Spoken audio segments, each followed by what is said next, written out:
learned the hard way. Nothing's overnight. Some days you lose, some days you survive. Still strong, even moving slow. Every step counts more than you know. I found gold in the everyday, and showing up and staying brave. Still strong, yeah, I stand my ground. Hey, you're supposed to be looking at me. I was waiting for him to tell me when. He did already. He did that already. He gave us a thumbs up. Oh, okay. Now Okay. I got to start over. Oh, my bad. I'll try not to put on some blinders. Billy Morris, Oh boy. welcome to the podcast, brother. Thank you, sir. Thank you.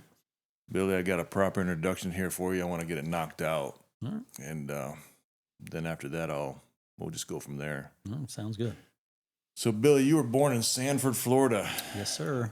Didn't realize that until this morning. My wife was raised in Sanford for a lot of years. Yeah, I was shocked too. Yeah, we go up there to visit her aunt every once in a while. Billy, you've been married to Jenny 32 years. Mm-hmm.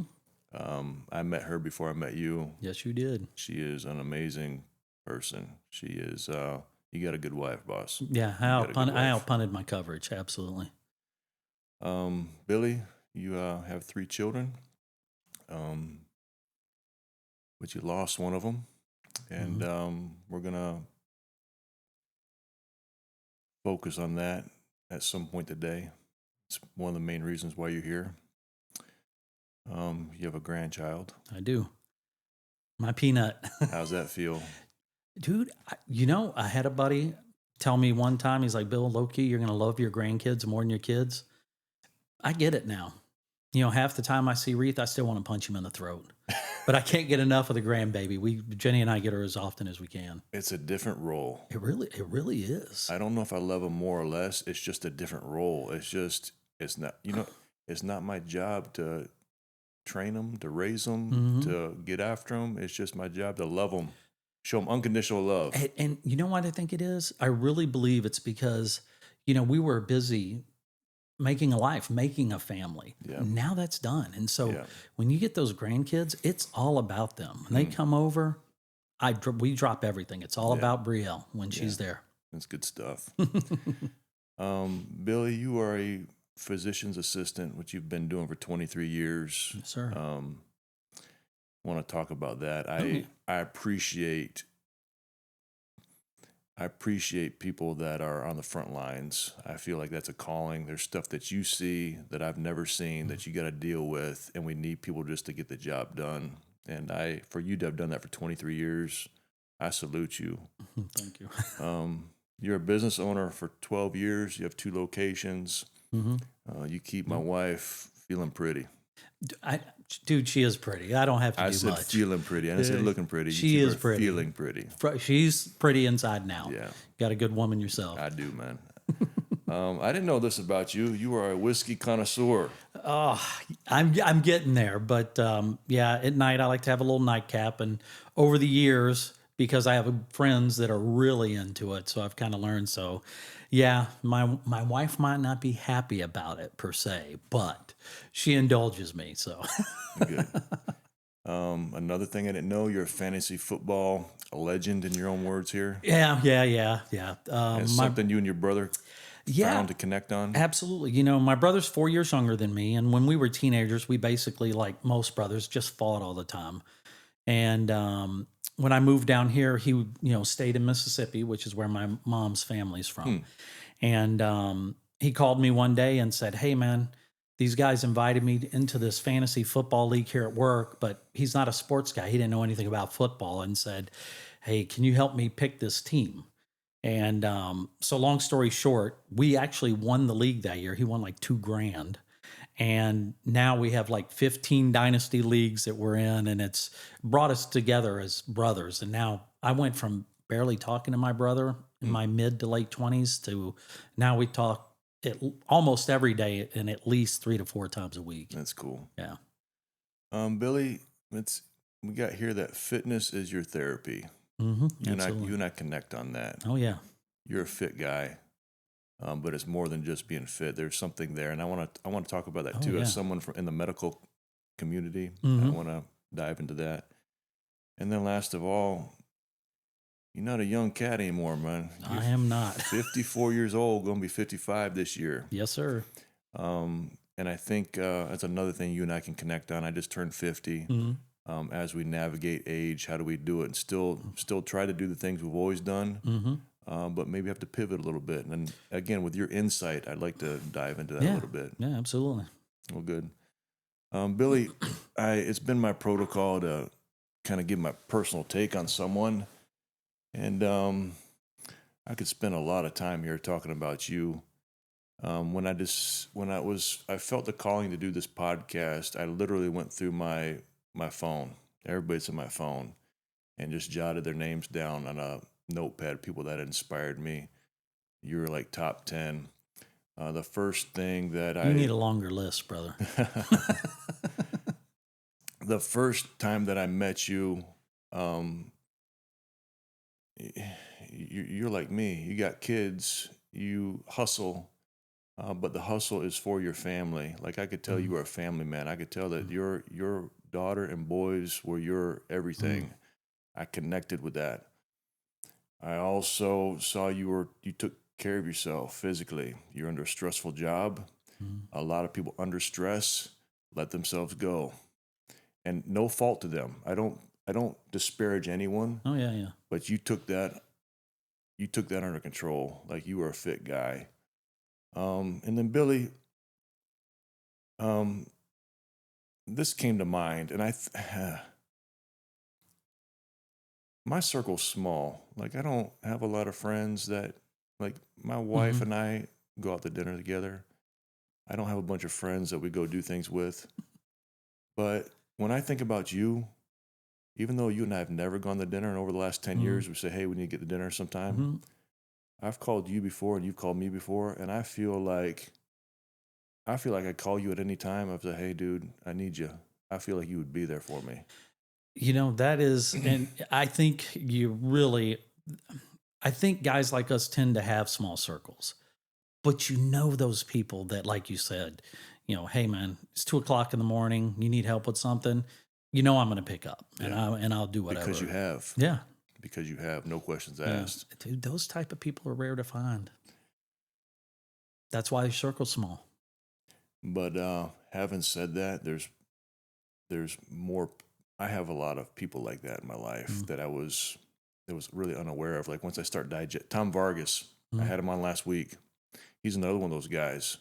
Like I could call Tom at any time, and I know that whatever he would drop what he's got to come bail me out. And I'm thankful for people in my life that you just you can go a year without talking to them, but at any time they're going to be there for me. Yeah, yeah. And you are one of those people, and I just want to thank you for our friendship. Oh, brother, I'm thankful. I appreciate it. I want to thank you for taking the time to be on here.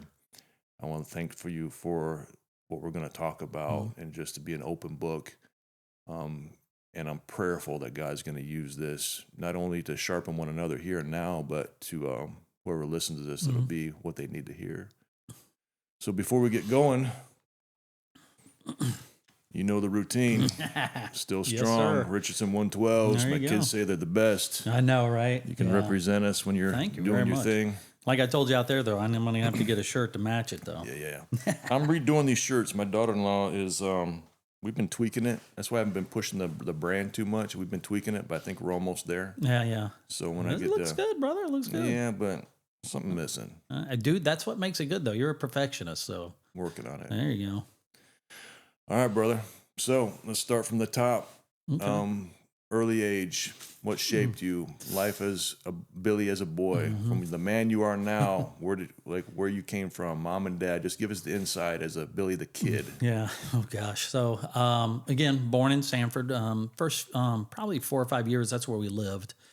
My father was in and out of my life, and actually, I want to say 4 or 5. When my mom and dad divorced, we did move to Mississippi because that's where her family was. And actually, that was the best thing that ever happened to me. That I think about it as a little boy. Luckily, my mom's family was always very loving. She's one of 7, and so I had 6 aunts and uncles, cousins, coming out the years. And my grandmother lived in a little house in a little town in Moss Point, Mississippi, and that is actually what shaped my childhood. My mom and my grandmother, my great grandmother, and my great uncle all lived in the same house.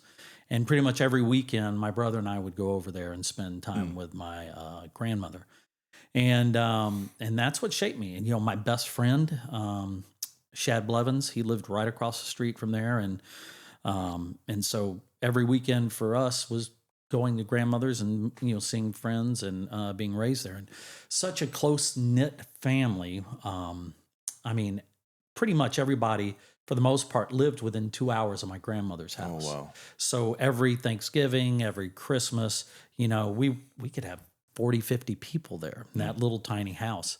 And man, I look back on those times and my gosh, I just miss them. It's such a different world then than it was now, or is now, I should say. So When you just talked about the family being in such close proximity to grandma, I had a flashback to what it was in Michigan at my grandma's house, because you literally painted the perfect picture. Like, everybody lives close by, and she was the hub of that unit. Yeah, she was the patriarch. Now, of course, being Southern, there wasn't, we didn't say grandma, great grandma. There was big grandma, little grandma. Yeah. So, my great grandmother was a very tall, thin woman. And so she was. My little grandmother, 4'8", Wow. shaped like a bowling ball. But my gosh, they just, I have told my kids multiple times, if I could give my left hand to go back and have one more Christmas there, Wow. I would do it. Really? I would do it. Oh, yeah.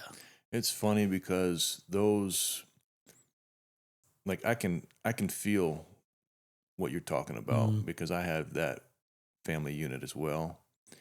But your grandmothers that you described, like my family, they were influencing us and shaping us, and we didn't even know it in real time. But looking back, when you can see what they were doing, and just the unconditional love and support, you know what I mean? And in those early years as a child, when everything's being developed, that could be the formula that makes or breaks somebody. When you have unconditional love as a kid, and you're being bolstered by, you know what, so and so might not like me, but my grandma loves me, dude. And it's funny. My mom used to tell me that my other aunts and uncles would get a little jealous because they knew that we were grandma's favorites. My little grandmother was a little more partial to my brother, and my big grandmother was a little more partial to me. I mean, they loved us, and there was no, but the whole family, boy, I tell you, and it's funny, I don't think you get it then. It's not until you get older that you can appreciate it. I mean, there were Christmases that I would not have had presents if it weren't for my aunts and my uncles, my grandparents. And again, like I said, my dad wasn't really involved at that point, but I had 3 uncles that, my Uncle Clayton, he's a state trooper. He was Mr. Discipline, taught me how to shoot a gun, taught me how to drive. There was my Uncle Frank, who was the brainiac. He's one of those Mensa members. He just thinks too much, but always funny, always with a quick little sarcastic, comment. And then there was my Uncle Terry. And even though he was married into the family, I mean, and it was watching him and my Aunt Faye and the way they loved each other. Wow. I mean, that guy would get up and say, baby, I got to go to the bathroom at the dinner table. And they would kiss for 5 minutes before he'd go to the bathroom, stuff like that. And so I didn't appreciate that until I was probably late 20s, early 30s, Right. even, but you look back on those times and you're like, man, that's what shapes you. And my grandmother, both of them, solid Christians, even into my marriage with Jenny. There would be times I'd be like, hey, grandmother, we're trying to make a decision. Can you pray about it? And I knew her and my my Uncle Bob would pray. And they would say, because was so knowledgeable, her and my Uncle Bob, with the Bible. I mean, they would say, well, the Bible says this, the Bible says that. And they would, that was amazing to have. Yeah. My mom did the best she could. She was a single mom for the most part. I love you, Mom, but you didn't have the greatest the greatest choices in men. My dad wasn't the greatest guy, but Let me ask you a question. yeah, yeah. Do you know why they got divorced? Words mean things. And in my family, you know, you don't say things that you don't mean. Again, now I look back on it, and it's taken me a long time to get to this point. I remember sitting with my mom one day in the car, and I was like, Mom, why didn't you tell me Dad was such an asshole? Mm.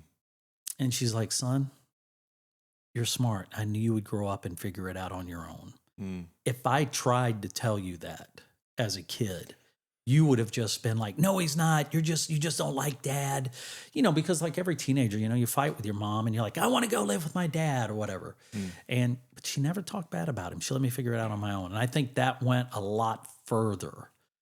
Now, having said that, learning about my dad's past, he was sexually, physically abused as a kid. As a matter of fact, I remember seeing scars on his back, and he would never talk about it. Now, my stepmother, who's been my stepmother since I was like 6, Gwen, and she's a wonderful woman in herself. She would tell me, and those scars on his back were one day his actual genetic father was very abusive, horrible, and I guess he did something one day to, you know, piss his dad off, and his dad said, "Start running," Really? and he shot him in the back with birdshot. Are you kidding me? No. My uncle Rick tells me a story about how he did something to, and that grandfather, who I never met, passed away before I was ever born. My dad took the blame for it, and he beat him with a hammer. So things like that. So I will say, my dad never laid a hand on my mom, myself, or my brother, and so he did break that cycle. God bless him for that. He did do that. But he was just like emotionally dead. My mom even said he's just emotionally dead. And so he told her to leave. So she left. And when he came home and she wasn't there, she said that, you know, he called my grandmother and said, you know, Sharon left, and, you know, my mom was already there. And she's like, well, you told her to leave. They did remarry, but same thing. They went through another divorce. And like I said, I look back on it now, and even though, like I said, my dad was an asshole, but now I know why. Yeah. Let's stay here for a minute Oh, yeah, absolutely, man. because there's something here. Mm-hmm. There's something here.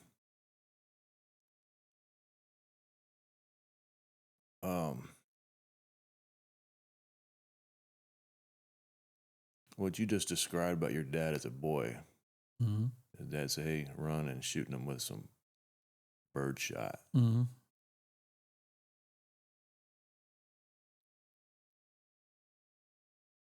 One thing, if that happened if he was a man, when he knew who he was, Mm-hmm.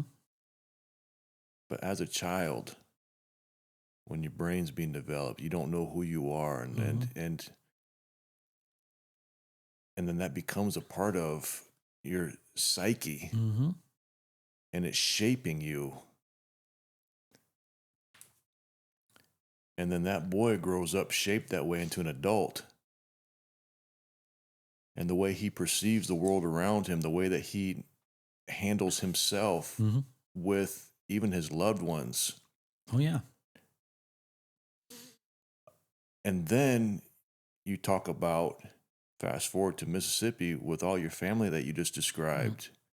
And you said, I would cut off my left hand to go back and live there because of the unconditional love you felt. Absolutely. You had, I'm not saying that your dad didn't, just a little sliver of life that you told me about.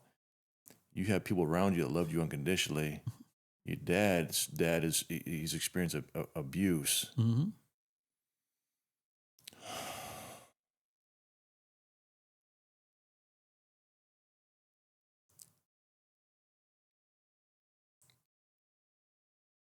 I don't even know where to go with this. Children are precious, man. Mm-hmm. Children are precious. And there's so many kids that I'm becoming aware of, that in the spectrum of loving and nurturing, Mm-hmm. and in the spectrum of what you just described with your dad, they're closer to that side. And I'm having a hard time with it, man. See, I'm having a hard time with it. I'm right there on that page with you. And that's why now I look back at my dad. And like I said, even though, but he broke that cycle, man. I mean, what in him broke, mentally, emotionally, to make him that way when he was older? Again, now that I can look back on it and I can appreciate that, meaning, for all intents and purposes, we see these abusers, they're victims of abuse themselves, right? And so again, it amazes me that he was able to break that. I just pray that, it's funny because the Bible tells you that only God knows a man's heart inside and out, right? So I, to this day, still kind of hope that my dad, somewhere in there had made his peace with God and was, a believer. Because to me, even though, again, I've been pretty critical of my dad, but man, he was a strong guy to do that, to break that. Because, I know that there were times, my mom would tell me that, he and his brothers could clear out a bar, they'd get in brawls and stuff. But to have the self-restraint to not put his hands on my mom, Yeah. or me or my brother after the way he was raised, because that was normal to him. I hate to say that. And that's what's so heartbreaking to me, is that upbringing broke him emotionally. And he tried his best. Yeah. And so again, now that I'm at the age I am, sadly, you just, as a person, you got to have some experience before you come to that realization, right? Because you got to have some experience with how horrible the world can be. Darkness is the absence of light, right? Yeah. And so, that was a dark world to live in. And I'm with you, as we're finding out, these Epstein files and these child trafficking. I'm right there with you, man. This is such a dark world anymore. And I think people like you and I, we kind of cling to what light we can see. I'm thankful that, I'm saved, and, and my beliefs and my family and my wife, give me that grounding that I need, Yeah. So let me think. There's three things here. You mentioned God's word. And just regard to your dad's story. Mm-hmm. Listen, man, apart from the grace of God that intervened for us, Mm-hmm. we're all desperate, utterly hopeless, and totally lost. Whew. He did for us what we can't do for ourselves. No way. That's amazing love. Mm-hmm. So there's one thing. The other thing is, I've been impressed with this since I started doing this podcast. When you think you know something, you don't know it. Mm-mm. You're only seeing a sliver into somebody's life. There's so much more to that pie. In school we learned about the pie chart. Yeah, absolutely. There's so much more there that you're not seeing. And I'm learning to, when people act a certain way, I'm learning just to, the guy's going through something, or he's been through something, and to try to show him some love of Christ that is not in me. Because what's in me is to bow up harder, but to just slow down and not be the judge all, but to show some compassion, some love, and some humility. I don't think you can go wrong. Well, it's funny. I have a shirt that I wear to the gym, and it says "Be kind," and then on the back it says, "You don't know what someone's going through." It's tough to walk that, because, like you said, somebody's rude to you while you're checking out. But, I don't know, maybe their mom was just diagnosed with cancer or something, so I'm with you. I try, it's hard, but man, I do try. I do try. The third thing, as you were talking, again, when it goes back to your family in Mississippi that lived in close proximity to your grandmother, and you went through and you talked about these people that had influence on your life. One of these days, people are going to be talking about you and me. And Think of it like that. Huh? and I want them to think of me the way that you just remembered your family members. And I heard it say that life is like a roll of toilet paper. The closer you get to the core, the faster it goes. And I feel that. Mm-hmm. And so feeling that every day, that life truly is short, and I'm getting close to that core, I'm trying to be more intentional with what matters. And if my grandkids need something, or even other kids that aren't even related to me, just showing some love. So when I'm in the ground, Oh yeah. everybody that means something to me Oh yeah. felt that my love and felt that intentionalness like that you described. Yeah. I want that to mark my life. Well, I think as we get older, man, we kind of realize that, right? It's like, what legacy do you leave behind? And for me, I've been pretty blessed, and this is where Jenny comes in. Jenny is a mother to everybody. That's true. I can't tell you how many kids I've had in my house, and not just to come over, but, kids that were, had a beef with their family, got kicked out. I mean, I could probably name 15, 20 kids that had stints where they were at my house because something was going wrong at theirs. And not to judge parents or the kids, because everybody's circumstances are different, right? But I don't know that I would have been that open to it if it wasn't for Jenny. And she has an amazing capacity to love. Yeah, she does.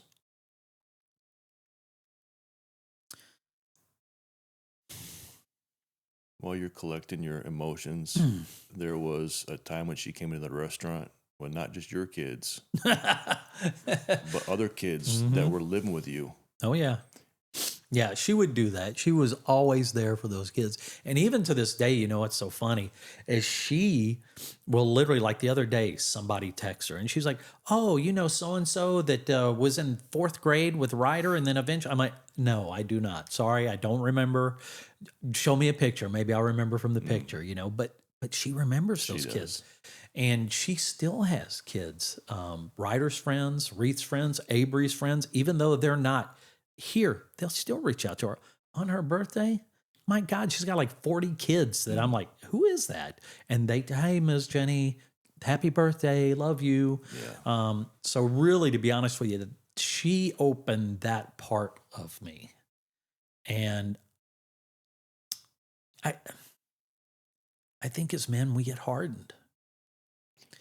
And I think, gosh darn it, I'm going to get in trouble, but I really do believe there's a role for a man and a woman in this world that God prepared.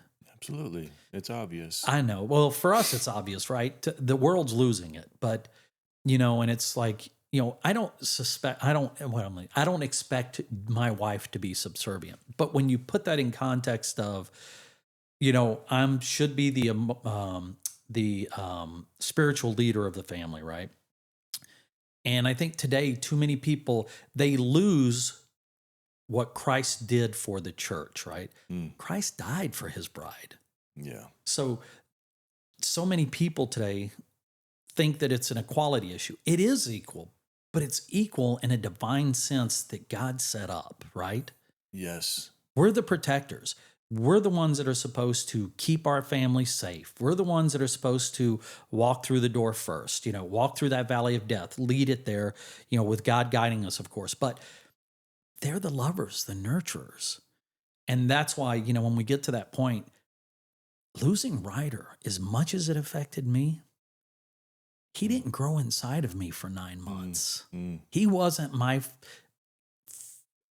delivering a life. Yes. Making life. Yes. And that's why, now, I think mothers that lose children, I mean, don't get me wrong. You've seen how it shattered me as well. But I just think mothers are on a different level, man. Could you imagine something growing in you for that long? And then, again, I go back to that circle of life that, I think is divine in the way God created the family. There was a reason for that. Here's my philosophy on that. There is structure. God made structure for the family unit. Mm-hmm. He made men physically stronger. He made us able to carry weight. He made the woman the weaker vessel. It's biblical terminology, not my terminology, God's terminology. Absolutely. He made her the weaker vessel physically for us to provide and protect and to make secure. But you're right, they have an intuition and a love that we don't have, that nurturing for those children. But as men, we are the leaders of the home. Doesn't mean we're the smartest. My wife is a lot smarter than me. Like, I bounce so many things off of her, but at the end of the day, I make the call. Somebody has to make the call. I feel like it's my responsibility to make the call. But we use what God gave us, our strength, to serve the family, not from the top, not because I said so. Yeah. But we serve from the bottom. We carry them from the bottom. We serve, we lead from the bottom because we are the strongest. God built us with a capacity to provide, protect. It gets wrong when we get ourselves out of alignment and we use our role as a domineering effect over that. Absolutely. That's where it's wrong. Yeah. When you use your strength to dictate your will. No. You use your strength as you're following Christ and what he says, go this way. Absolutely. Hey, family, we're going this way. And you bolster from the bottom. And I think, to be honest with you, it takes a little while at least it did for me to figure that out. And that, I mean, don't get me wrong, I was never domineering. Jenny's Jenny wouldn't stand for that. But she, like I said, her opening up that emotional part of me, and don't get me wrong, I've always been a pretty thoughtful person. I don't react. Well, let me rephrase that. I try not to just react, right? But there comes a point in time where you have to kind of realize that balance, I think, as well. And I think that a lot of marriages, they don't figure that balance out. And that's why I think we see so many marriages failing now. It's like, How come a wife won't follow her husband? How come a wife will follow her husband? If the husband is in proper relationship with God and the Word of God, and he's treating his wife biblically, where she feels secure, where she feels loved, where she feels that man would die for me. Feel safe, She absolutely. would have no problem following you anywhere, brother. Exactly. Because she feels secured and loved, and she trusts you because the decisions you're making aren't for your own pride, not for your own selfish motivation, what you want. You're making a decision based out of a love for her. Absolutely. When a woman feels that, she'll follow you anywhere. Yeah, So absolutely. you got to ask yourself, how come my wife is always resisting me? Well, double check. Is it because you're making her feel insecure? Does she not feel loved by you? Does she just feel like everything you do is for what you want? What's out of balance? Exactly. Yeah, I will look any camera in the eye and I will say, if I had to hide the body, Jenny would help me drag it out there. So I've been very, very blessed. And as a matter of fact, I tell people, that I wish my kids would find their Jenny. Because, man, she just made me a better person. That's good stuff. We stumbled across this by accident, but we can stay right here. Dude, I'm willing to go wherever you go. I feel like it's meant to be. My wife was 14, I was 16 when we met. And same. I want my kids to find what I found.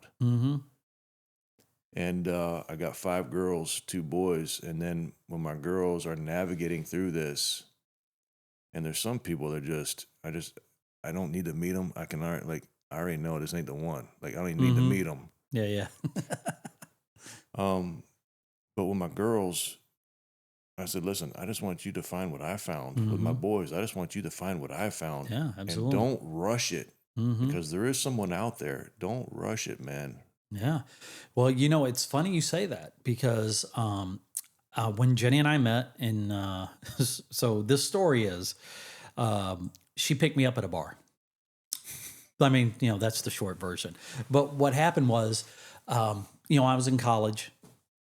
I was tired of going out. I partied enough, and I never drank, didn't smoke, didn't drink, didn't do anything. Well into my 40s before I even started to have a little whiskey here and there, right? And so I wanted to go home. My buddies wanted to go out, and because I didn't drink, guess who's always a designated driver? Sure. Yeah. And they're like, "Man, come on, we just want to go." And the club's name was Resurrection because it was on a Sunday night. So they just called it Resurrection. You know, it was a lot of the EDM house music, right? So I was like, okay, fine, I'll go.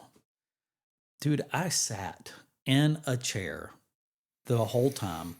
One of my buddies was next to me in a chair, and he had a little too much to drink and kind of passed out a little bit. And we were under one of those black lights. And I don't know if you know that extra gum, it's called, but it's like fluorescent green. It was half hanging out of his mouth, so it was like glowing. All of a sudden, these two girls in the sky were laughing and pointing at him.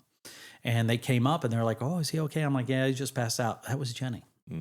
And she's like, "Hey, do you want to dance?" And I'm like, "Hot girl, I'm alone. Sure, let's dance." And actually, that was the first night we met. We danced a little bit. And actually, the club closed. And we exchanged numbers. One of my buddies was missing. We couldn't find him. So we literally walk out into the parking lot and we see him lying on the ground, passed out, with these people turning him over. And I'm like, oh my gosh, what happened? So we walk up. The people turning him over were Jenny, Pam, and Daniel. Oh my goodness. Yeah. One of them, my buddies with me, I said, tell you how, college kids are, walked up, and rather than, my buddy Tom was the one that was passed out. Rather than try and wake him up, he kicks him, right? Well, I'm standing over him, so Tom looks up and sees me, so he punches me. Hit me, right in the, where you shouldn't hit a guy. And reactively, I just kind of gave him a little jab, right? Jenny didn't see that.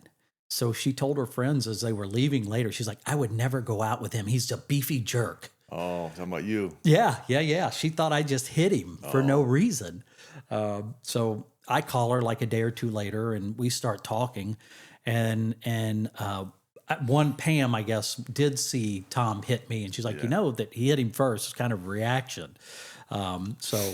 I asked her out. We went out, and actually our first date was we went to Lake Eola in Orlando, walked around the lake. And it's such a funny story, but she didn't want to go out that night either. She said she only went because she was designated driving for Daniel and Pam. And I remember we're just walking around the park, talking and everything. And she tells me, she's like, I'm not ready to be in some type of sexual relationship with a man. And I just looked at her and I go, me neither. But I look back at that, and what a great thing. I mean, even though because we weren't basing it on attraction at that point in time. And that was new to me. I think Jenny was a little more, in that she, as we talked and getting to know her relationship, she's always like that, in that, she had pride in herself. And like I said, it was just from there, 2 years later, we're married, and here we are now, 32 years later, 34 altogether. It's good stuff. I know, it's crazy. Let's move on to something else. Your life as a physician's assistant, how did that come about? Believe it or not, Jenny's dad. Not only was I blessed with Jenny, but I was blessed with really good in-laws. Richard Ryder, her father, and Kathy, they were divorced, but Kathy was such a loving person and very sweet and kind, and they just treated me well.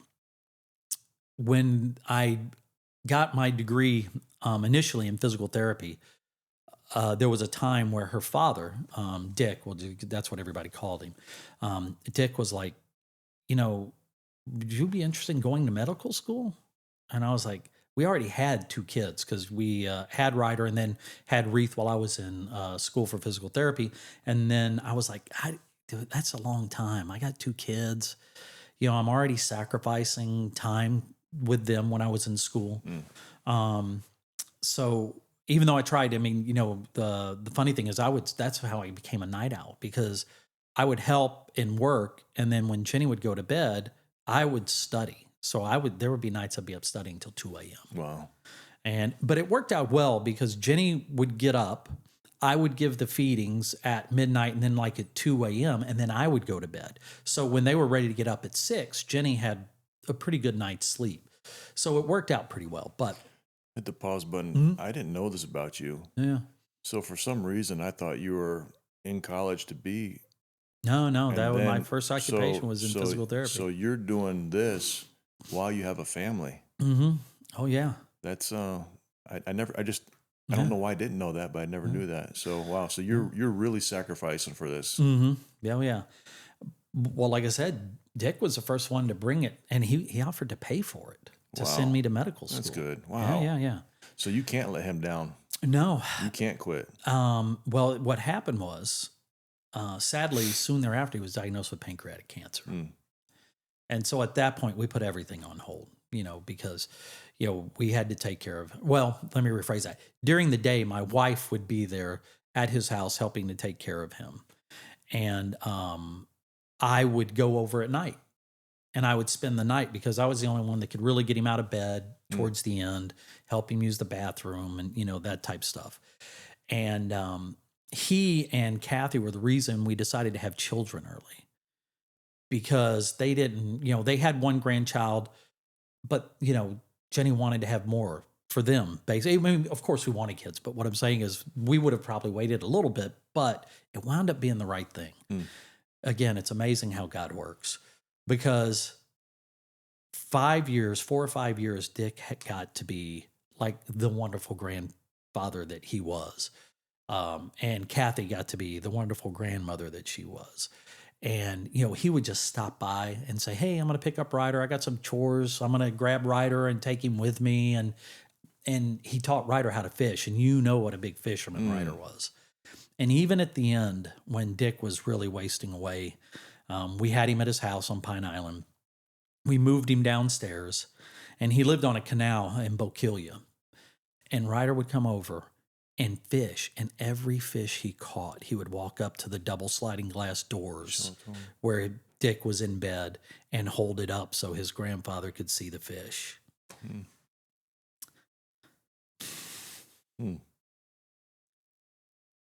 I wish I'd had more time with him. At the time, he was my best friend. We'd go out on the weekend on the boat. He was just a great guy. Funny as can be.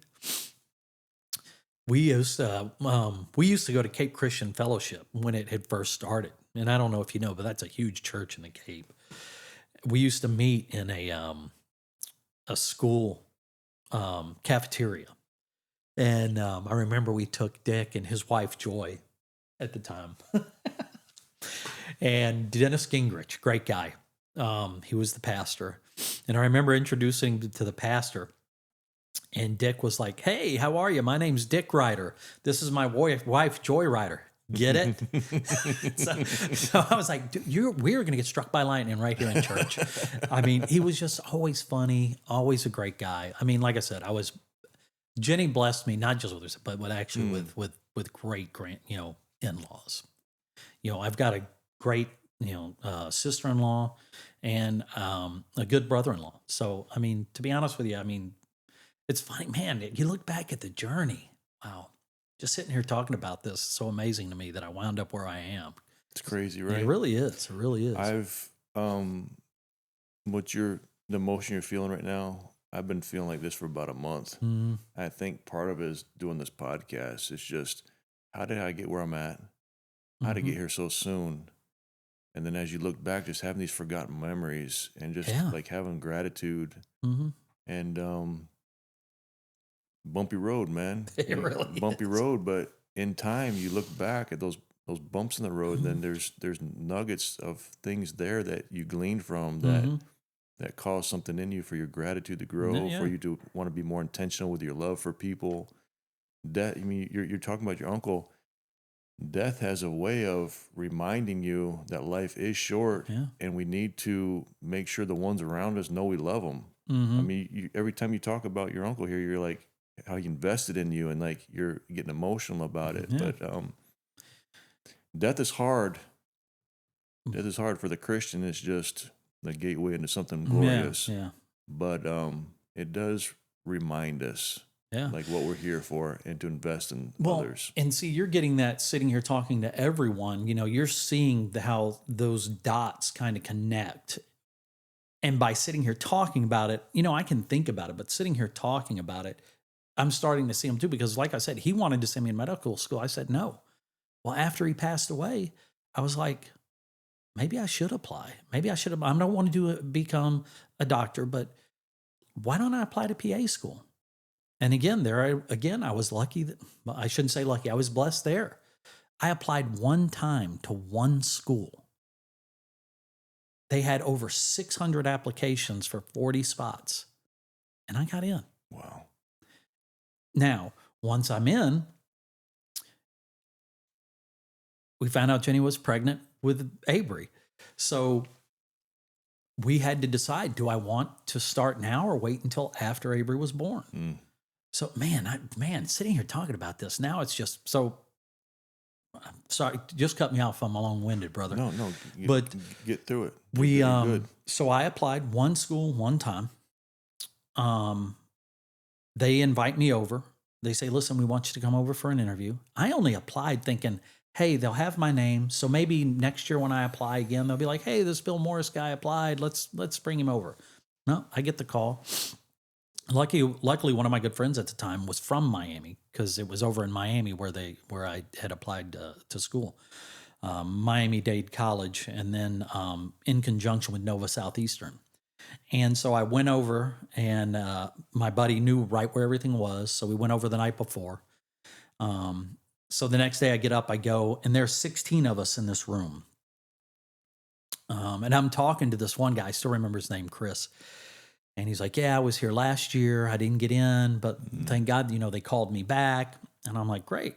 And I'm like, "Well, what happened? Why didn't you get in?" He's like, "I didn't know the mission statement for the school."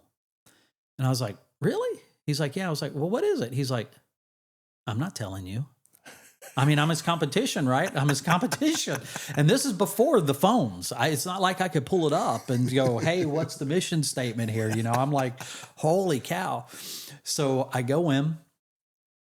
Have you ever seen the movie early 90s called Gross Anatomy with Matthew Modine and Daphne Zaninga? I know the movie, but I don't remember anything about it. Well, at the beginning, he's interviewing at all these med schools. I just want to help people. Rejected. I want to provide great health care. Rejected. Finally, they show him he's in a chair like this in an interview, and they're like, "Why do you want to be in med school?" And he goes, "I want to be rich." And he gets in. And I told Jenny, I'm like, "I'm going to say that. If they ask me, I'm going to say it." And she was like, "No, you're not. They asked me." And I didn't say that, but I said, "Well, I'm not going to lie. My bank account would be happier."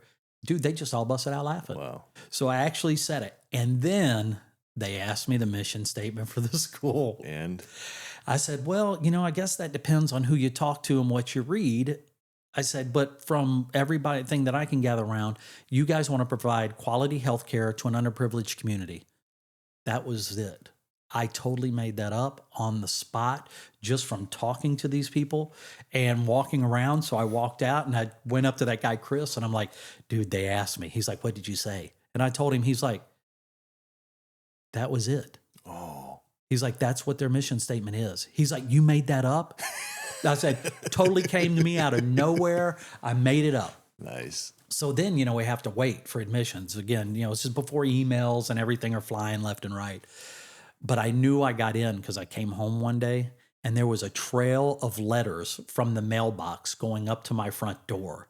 Jenny got the letter, opened it up, couldn't believe I got in. So she's dropping mail as she's calling her sister and everything. So I walk in and she's like, "Oh my God, you got in." Wow. Now, why did I get in? After I got in, I found out there was a physical therapist in the class ahead of me, the first one that had ever gotten into the program, and she was killing it. Oh. So she was doing so good because a lot of the people that are in PA are nurses, We had respiratory therapists. We had paramedics. Dude, we had doctors from other countries that couldn't get certified for their MD Right. here. Yep. So they would go to, Yep. and then this one physical therapist, she got in, was killing it, doing a great job. So I'm sure they're like, well, let's open this up. Hey, here's another physical therapist. Let's see what he can do. After I graduated, I think they stopped admitting us. No, I hope I kept the door open for us. But You know man, what's fun? You know what's funny is you just sparked a memory. My daughter Brooke, she works for me now in one of the businesses I have. She's a processes person. You know, what I mean, she's ask Michael. But when we had the deli, she worked, running tables and just multitasking. You know what I mean? I remember. And then she went to Edison, and the goal was to get into nursing. The nursing program wasn't open yet, so she said, "Well, I'm waiting for that. I might as well just go work for a hospital." Mm-hmm. And when she went to go work for the hospital, they asked her, what her background was, and it was, and my dad used to own a restaurant, and I used to, wait tables and whatever.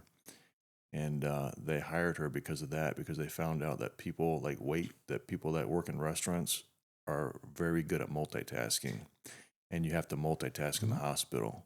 It's controlled chaos, man. So when you talked about, hey, this physical therapist girl is killing it, there are these metrics and these mechanisms that people are suited for certain things in life based on their background. So I can testify that Brooke got in working for the hospital because she was good at multitasking, working with Dad. Like I said, man, it's controlled chaos. And, and that is the thing. I mean, and that's where there are times when Jenny will be mad at me because I don't want to say emotional, but I don't panic. And I guess panic, but it's like, I can't, because if I lose it in the ER in front of patients, and I tell patients that, I'm like, listen, if I'm not running around yelling orders at people, you're probably going to be okay. If you see me running around yelling orders, and we need to worry. And to be honest with you, even if I thought I needed to do that, I wouldn't do it, but it gives them that sense of, okay, maybe it's not as bad as I thought it was, right? And you just can't panic in those situations. So having said that, this is a good transition. Having said that lifestyle, can we just live here for a few minutes? Just as long as you want. Just teach me some of those emotions, like what you just said. Speak to that in more depth, in a wider spectrum. Yeah. Like the life that you live, and I know you're backing away from it now. You only work a few days a week now, but explain that lifestyle to me. Maybe the different things that come through that you got to see and deal with. Maybe even some specific instances where something maybe, man, this is the one that's going to crush me. But what's it like to live in your world for say a week? Yeah. Well, like I said, it is controlled chaos. And, you run the whole gamut of emotions. I mean, you see everything, and then you see the miracles. I mean, you see the things like, oh my God, this guy should not have survived this, some accident or something. But I've also been in the room with 5 or 6 people that have killed their children, and so it's like, so you get everything in between that, right? From the, I got a toothache to, people that are having an active heart attack right in front of you and you're trying to save their lives and get them to the cath lab, right? And so your emotions run, fight or flight, right? It's one or the other in there. And to be able to critically think under pressure and to make decisions and to know that you can make every right decision and that patient may still die. And that's the hard part. I have a great respect for my attendings. I've had some really good mentors in the ER, Dr. Alex Rohde, Dr. Timothy Doherty, and even more. I've worked with great people, Dr. Bob Esposito, Dr. Michael Kudnick. I could go on and on. Burley, Schultz, again, all great guys and all good doctors. And even those guys, And now most of them haven't been in the ER as long as me. That's, when the doctors look like Doogie Howser to me, I know I've been there probably a little too long. Doherty's been there longer than me, but man, there are cases that even those guys, as hardened as we are, because you have to be. There are times when you run a case and you just have to step out for a minute and compose yourself.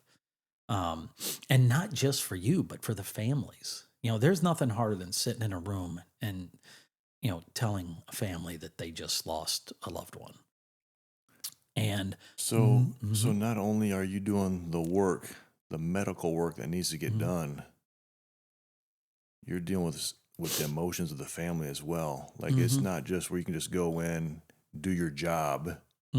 There's other dynamics that you're talking about. I want you to don't lose your thought, but I was just curious. You said, hey, maybe I've been there too long. I'm like the older guy now. What's the average duration of someone that's that sticks with? Is it 10 years? Is it like? Well, as a PA, I can bounce around. So like I can literally work with a dermatologist for a year. I can, go work for a urologist, neurology. But the guys in the ER, they're like Dr. Doherty. He's actually board certified in toxicology as well. So he could do something different, but once you're in there, I'm talking about the ER. Yeah, that's what I'm saying. You're in the ER when you're a physician, right? You're stuck there, basically. I mean, you can always go, but for the most part, that's where they're going to stay. So those guys normally last 20, 25 years. I think you kind of have to be a little bit of an adrenaline junkie. Most PAs, same thing. We're in there 20 years plus, a lot of us. And the grind becomes, this is where it shows. It doesn't necessarily show physically, especially like for, guys like us. I mean, I'm going to the gym. I'm going to do it because, again, that's where I kind of clear my mind, right? But it shows up, your empathy kind of dies. That's what I was wondering. Yep. And there was times where Jenny would, Reith would fall off his bike. She would elbow me and go, would you at least go over there and act like you care? So because again, I see horrific things in there, right? And it's like, okay, so he's got a scratch knee, big deal. But he's 4 years old and he's crying. Yeah. And it's like, so again, that's another area Jenny has to ground me in. Oh, understood. Yeah.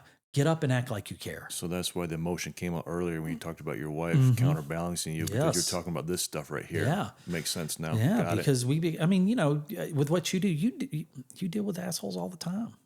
And you just kind of have to have that wall up, right? We carry that home sometimes. And, it's funny. I didn't have as much a problem with Avery. I mean, I did at times, but the little girls just, especially after you had two boys, little girls just kind of wrap you, right? But there were still times, even with Avery, Jenny would be like, would you go over there and pick her up and hold her? Because, again, it didn't like I would, but it's just like, because I see such bad stuff sometimes, it just doesn't register on that bad scale. Right. God knew you needed your wife. Oh, absolutely. Absolutely. To help keep you grounded. Yeah. Yeah. But man, I will tell you that the only time that the ER is quiet is when we're working a kid. And we develop gallows humor. I hate to say it, but there could be a 50-year-old in there that we're intubating, doing chest compressions, and we're still kind of talking and joking a little bit. I mean, nothing serious, joking, but it's like, just a little, but it is a defense mechanism, man. And I can see that. You have to lighten it. But with a kid, there is no lightening that. And there was one day, I still remember this story. I came in, 6 a.m. shift. I walk in, and Dr. Fortier is there. And I look down, there's like 7 or 8 charts sitting there. And it's quiet. So I knew either the ER was empty or something was wrong. But seeing 7 charts there, it wasn't exactly empty. And Glenn looks at me, goes, hey man, I'm sorry we didn't get to these charts. We just had a kid we were working for a while. And I'm like, hey man, no problem, I got it. I pick them up, I go see all the patients. And put in orders, come back. And Glenn looks at me and goes, you might know this kid. 2 weeks earlier, we had a kid in there. I was working with Dr. Kuhn. And we had this kid that wound up having bilateral skull fractures. Looked normal, was acting normal. Story was dog knocked the baby over and, hit his head, right? And he had to go up to Tampa General. And so Fred did the right thing that night. I mean, anything like that, we have to get in contact with DCF, and let them kind of go over and do a quick investigation. They cleared everything. Well, 2 weeks later, that kid wound up in our ER and he was dead. And that's what I mean. Glenn, that's why Glenn said, he's like, you might know this kid. And I immediately said, please don't tell me it was the kid with the skull fracture. And he was like, yeah, it is. And that's what I said. There are just times where it's just so, and, how do you react to that? I mean, it's not your kid, obviously, but dude, that's somebody's child. Yeah. And that's why I say I'm thankful for you and for people who have the ability to do that kind of work. Mm-hmm. Because we talked about things shaping us. Mm-hmm. We talked about your dad, that early trauma, how it shaped him. Mm-hmm. I don't know if I would be able to process stuff, how would I be able to process it? And I'm just kind of like putting myself in your shoes.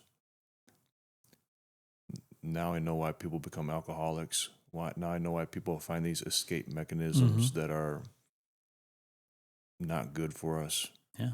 Because the work is easy. Mm-hmm. It's the dealing with the humanity part, and then what do you do with? That's what I'm trying to get at. When you said you had 6 charts there, and there's 6 different layers of emotion that you're going from one to the next to the next to the next. How does the human body freaking process that? You know what I mean? How does it process that? Well, when you're talking about this, and then you got to move on to the next one, and then do you sleep at night? Do you lay up all night just thinking like it? I could see how it would catch me up in this perpetual. Well, and then you got to get them go to work the next day and do it all over again. Well, of those 6 charts, one might be a toothache, and but still, you're like, really, are you freaking here for? But a toothache? they still need your care. They still but need do your. They see? That's the mindset you get in, because it's like, is this really a freaking emergency? Got it. Again, and don't get me wrong, and I'll kind of lead up to something that happened again that kind of made me, step back and have to look at myself. But when you get enough of that, man, it's like, dude, are you really here for a toothache? Take some Tylenol, go see a dentist. But not everybody has the funds to see a dentist, right? Understood. Yeah. So you might go from that to, again, the kid. We're trying to save this kid's life. And here's the part that we as first responders, ER people, like in the midst of that chaos, you'll have some guy walk out and go, hey, can you get my wife a blanket? She's cold. Oblivious, and you just want to go over there and punch him in the face because Well, you just said that, and I want to punch that person in the face right now. Well, not only that, but it isn't oblivious. He sees us running back and forth. He sees the ambulance come in. You have paramedic on the guy doing compressions go by his room, and he's like, "My mom's feet are cold. Can you get her a blanket?" I'm like, dude, your legs aren't broken. Yeah, Walmart's down the road. Go wear some socks. I know your mom's sick. Don't get me wrong, and we're getting her, but it's like, this guy's straddling this man doing chest compressions. We need to kind of prioritize here. Yes, you want to give him a good, nice, what I used to call TPT, throat punch therapy. Just, it is. It's like, who cares about what's going on over there? You bring in another good point, because this isn't a hotel where people are serving you. They're not your staff. These are people that, you're there to serve the community, but you're doing it work. So I would have a hard time with that. Oh, Dr. Google. Dr. Google plays a big role in that. I think I would be fired from running my mouth if somebody said, hey, my mom needs a blanket while I'm doing something like that. I think I would. Well, after being in the ER that long, there are times I say stuff I probably should not say. But I've been there so long, it's like, I can get away with a little bit more than most people. Because you bring value. Well, just because I'm an old crusty man now. Yeah. Wow. get off my lawn, you kids. You know, that's kind of. That's where I've always wanted to be in life, and I'm almost there. Right? I've always wanted to be there where Well, I'm closer than you are. You can just be old, say what you want, and nobody can do anything because you're old. And you just pretend like you're senile. Yeah. I mean, Dr. Kuhn, before he retired, a story that I just remember that I was waiting outside the door to this room. He was talking to the patient because I needed to ask him a question on another patient. And lady was heavy, and she was there for leg swelling. And I just remember he looked at her and he goes, "How do you know?" I had to walk away from the doorway because I just started busting out laughing. Because, I mean, there are times when they go, "Oh, my leg is so swollen." And you look and it's like, I don't see anything there. But, I mean, you know, what do you say? But he was just past that point as to where he just didn't Humor is a mechanism. You got to be, when you're dealing with this stuff every day, you got to be humorous about it, I guess. Of course. It's got to go somewhere. Mm-hmm. Yeah. And again, you know, a lot of people, you know, see it as, oh, these people are sick. But really it isn't. It's like you said, I mean, my gosh, I would be depressed every day of my life. You know, I do think it gives you a feel as you get older and you're in medicine longer. I do believe it gives you that, like, I am blessed. You know what? I mean, look at me. Like we said, we're talking earlier, I'm a type 2 diabetic now. I mean, I control it with diet and exercise and everything, but man, I see guys 35. Type 1 diabetics, they don't take care of themselves. You know, they're getting their legs amputated and stuff because they just don't have the willpower or the want to control it. I mean, there are some diabetics that's just so bad and they're really hard to control. Don't get me wrong, but man, I kid Jenny all the time. You know, like when she orders ice cream somewhere and she'll offer me a bite, I'm like, I want to keep my toes. Yeah, I'd like to keep those. I need to take a break. Yeah. But before we do, and this can change, but I want to hear about your fitness. Mm-hmm. You just spoke to a little bit. I want to talk briefly or not so briefly about your fitness. I want to talk about what life is for you as a business owner, also on top of everything else. And then I want to save enough time to talk about your children, to talk about Ryder and that whole process. Oh, absolutely. And so if you can kind of remember that, let's take a break. This part of the podcast is brought to you by Boots and Bubbles. This is a special one for me, man. This is my two girls, 15 and 17. Boots and Bubbles specialize in Southern style dirty sodas, an alternative to your regular old boring soda. If you're in the Lee County area and you want to book them for an event, find the link in the bio. In the meantime, let's get back to the show. All right, brother, we're back. All right. Let's talk about some fitness. Okay. So I know, because you and I are friends, our fitness has a deeper meaning than just, you know, being strong. Although I do want to be strong. There's correlation. And I'm glad with your background, you can talk to a lot of this stuff in depth. But there's correlation to longevity and strength. The longer you can retain your strength, the better. But for me, my fitness is all about my mental health, my state of being. Like, it's therapy for me. So your fitness, how did you get into fitness? What are you doing now? Like, just live here for a little while. Oh yeah, man. Well, you know, it's so funny, you know, as a kid, I wanted to play football, you know, for the high school football team. So I needed to start working out. I don't know if you remember the old DP weights, the cement weights with the plastic over it. That's how I started. I had a barbell and it might've been 35 pounds. I don't even remember, but I started out doing, like, you know, curls in my bedroom, shoulder presses, stuff like that. And then, of course, once you're on the team, then you get access to the gym. So for many years, I basically just worked out to be as big and as strong as I could be for football. High school. Yeah, correct. Got it. And believe it or not, I played middle linebacker and center. Wow. My two positions. Yes. And in high school, Van Cleve High School, we only had 37. So we all had to play both ways and special teams. Yeah. As a matter of fact, our quarterback, Michael Hipp, who ran CNC Feed here for a while. Oh, Dude, he was my quarterback. That's cool. I don't know how he wound up down here. Well, same thing. He married a girl that brought her down here. But funny story was, just real quick, I know, I went into CNC Feed. I was buying horse feed, and he's looking at my credit card, and he's like, Bill Morris? And I'm like, yes, sir. He's like, you don't remember me?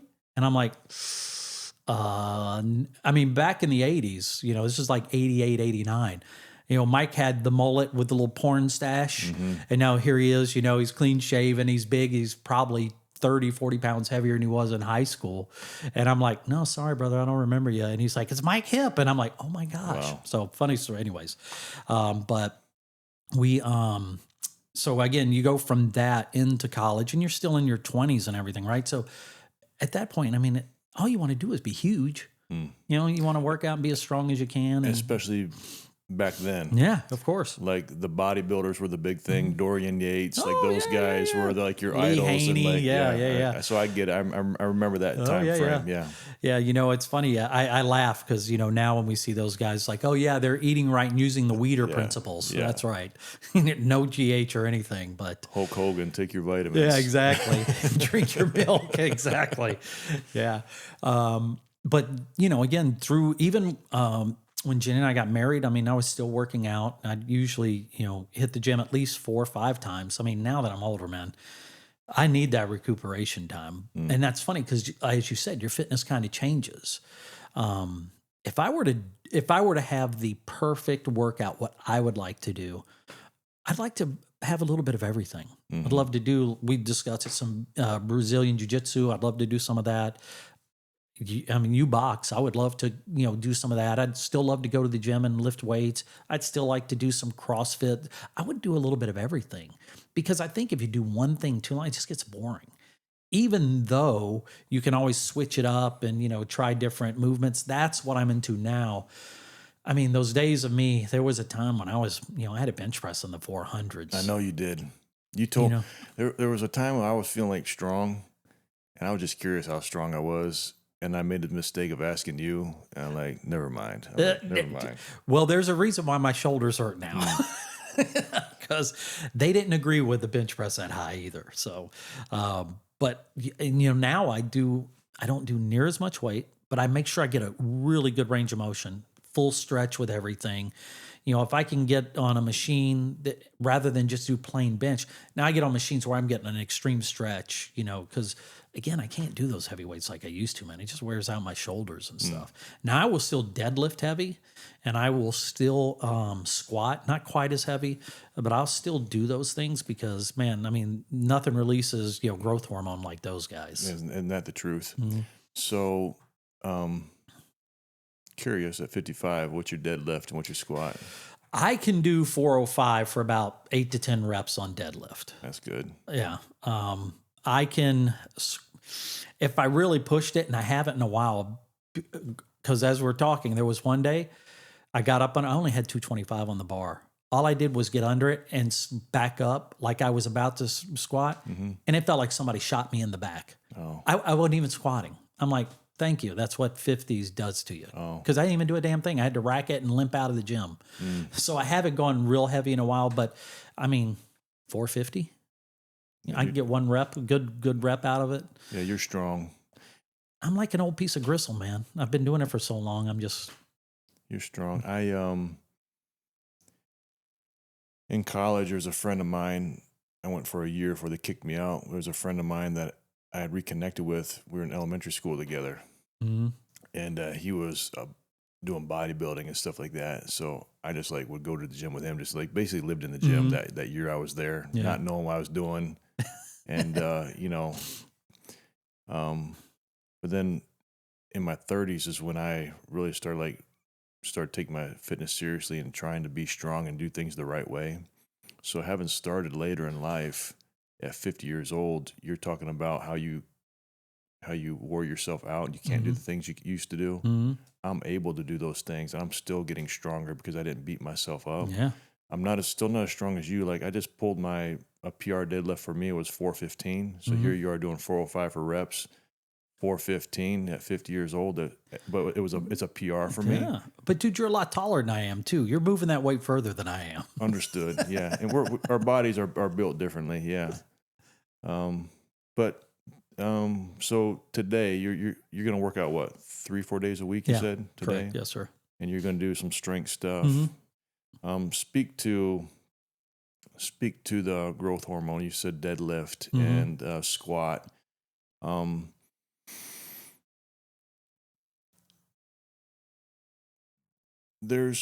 And I try to have a wide spectrum in my workout as well. Mm-hmm. So I try to stay out of the red on both sides. Yeah. I stay in the yellow or the green. So when I'm focusing on strength, I notice that my endurance comes down. So my strength might be in the green, and then my endurance will be in the yellow. So I just try to keep everything, or my cardio, I try to keep everything like there. But recently, pulling some heavy weight on the deadlift or getting on a bar and squatting some heavy weight, there's some real emotional stuff that comes out in me. Either I get real pissed off or I'll get real emotional and break down and cry, but there's something there about having a bunch of weight. Dude, it's a primal Yes. thing. So speak to that for me. Dude. Well, let's be honest here, right? Everybody wants to think of, if somebody broke into my house, what would I do to protect my family? So for me, it's that thought, right? I've got to stay, I got to still be strong, but for my family, I don't even need it so much for me. I mean, it helps mentally, and we will get into that. But dude, there's just something about picking up something heavy. I mean, the cavemen did it, right? I mean, they had to do something. They moved boulders and stuff to build the houses and logs and stuff.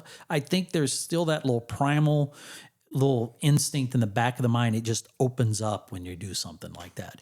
And that's any heavy weight, any heavy lift. Because, I mean, do you listen to music when you're lifting? I do. What are you listening to? I listen to all kinds of stuff. Same here. And sometimes I don't listen to anything because I want to chase that weak person in my mind. I don't want him hiding from me. I feel like if I listen to music, he hides in the corner. So I purposely sometimes bring him out. I don't listen to anything. I try to draw him out and just beat him down. Does that make sense to you? No, of course. But that's what I love about your gym, right? Because it's your gym, right? I wear it because, I hate to say it, but I'm in a gym with a bunch of people. So there's always people talking and laughing. Not that I care. I mean, hey, it doesn't bother me. That's why I have the headphones in. But it's funny, like you said, listening, dude, I can get motivated by like that song, I Can Only Imagine by Mercy Me. Right? That's not a workout song, but there's something about that song that opens up that channel, right? My next song on there might be Metallica, Ride the Lightning or something like that. Going into Motley Crue, Kickstart My Heart, and then into, believe it or not, going into, Amazing Grace. If I had one song to listen to, Amazing Grace bagpipe version, that's my song. But what's the thing? I'm connecting with those songs emotionally. Yes. And so the weights do that too, right? Because not only for me, I'm listening to it, but then I'm hitting that primal part of me that wants to pick up the heavy weight, that wants to move it. It's motivation. There was one time I was doing some squats, and I'm not a good squatter. I'm getting better. Like my PR is 315, which is nothing. It's nothing, but Again, for me, brother, you're tall. But for me, it's good. When there was a time that I was going for some heavy squats, and life was like really just kind of good. It was really life was just kind of good, and I had done this weight before, and I just kind of like got in there. I wasn't lazy about it. I did my thing, but mentally, I wasn't. There was no adversity mentally. There was nothing that I was grabbing onto. It was just me and the weight. There was no mental thing. I picked it up, went down, and I'm not coming back up. A few weeks later, same amount of weight, but I'm under some load, and I'm feeling like emotionally, if I stop, the ramifications it is to my family. Not even about weight, about something else. If I stop, what's that mean for my family? And brother, I got underneath that freaking bar with tears and and And dude, it went down and it came up quick. The same weight. Mm-hmm. The same weight. So there's something there about that when you dig down deep, and it's not even about weight, it's about whatever that is inside that what makes us men. Dude, not only that, it's like, it's that mindset that if I let this bury me, what else is going to bury me? Mm. And so, and that's why I think people like us that do work out pretty regular, I think mentally we are stronger. I mean, I've gotten to this, again, I listen to some Joe Rogan stuff, and he makes a point that he does things that make him uncomfortable. That's kind of how I've gotten into my workouts. Yes. I hate Bolivian squats, but I do them now. I hate single leg squats, but I do them because my balance is so bad. Dude, I'm grabbing like a 30-pound dumbbell when I'm doing them, and I look like a baby deer that was just born. I'm like having to grab stuff to keep from, but it challenges me. And that's the stuff I do now to kind of mentally keep myself in my workouts. Becoming comfortable with being uncomfortable. Mm-hmm. Yeah. I love that space. Yes. I love that space. That's why I do cold plunges. I haven't done many this year, but the same thing, dude. I don't want to get in any freaking time I'm out there. I'm like, God, this is going to suck. But I do it. Yeah. And I know you do cold plunges too. You still doing them? I do. So it's funny because like to get the benefit from it, the minimum is like 9 minutes a week to like 12 minutes a week is the minimum. Yeah. And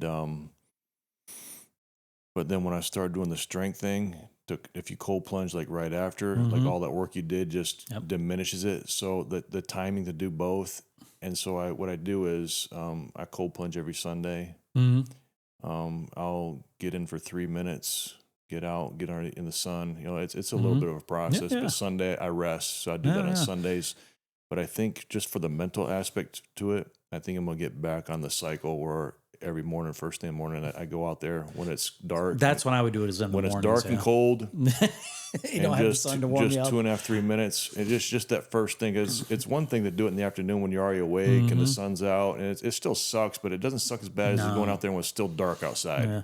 There's one guy I remember watching on Instagram. Dude, he's cracking like ice this thick on his to get in. I'm like, oh my God. Like if I have to bring a pickaxe out to get in, I'm probably just going back inside. That's how I'd feel. Anything else in this wheelhouse of fitness that you want to speak to that you can speak to from a level that I can't with your knowledge? No, man. I mean, I think it's pretty basic for most men. I think. So then why don't we do it?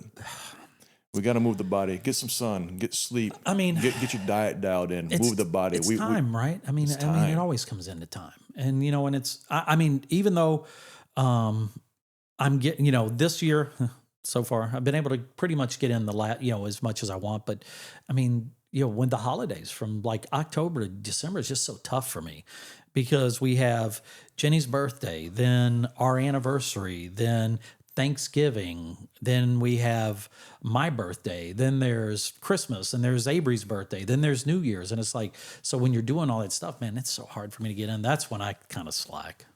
But having said that, I'm going to hold you accountable a little bit. Oh, yeah. You don't have to be so rigid. No.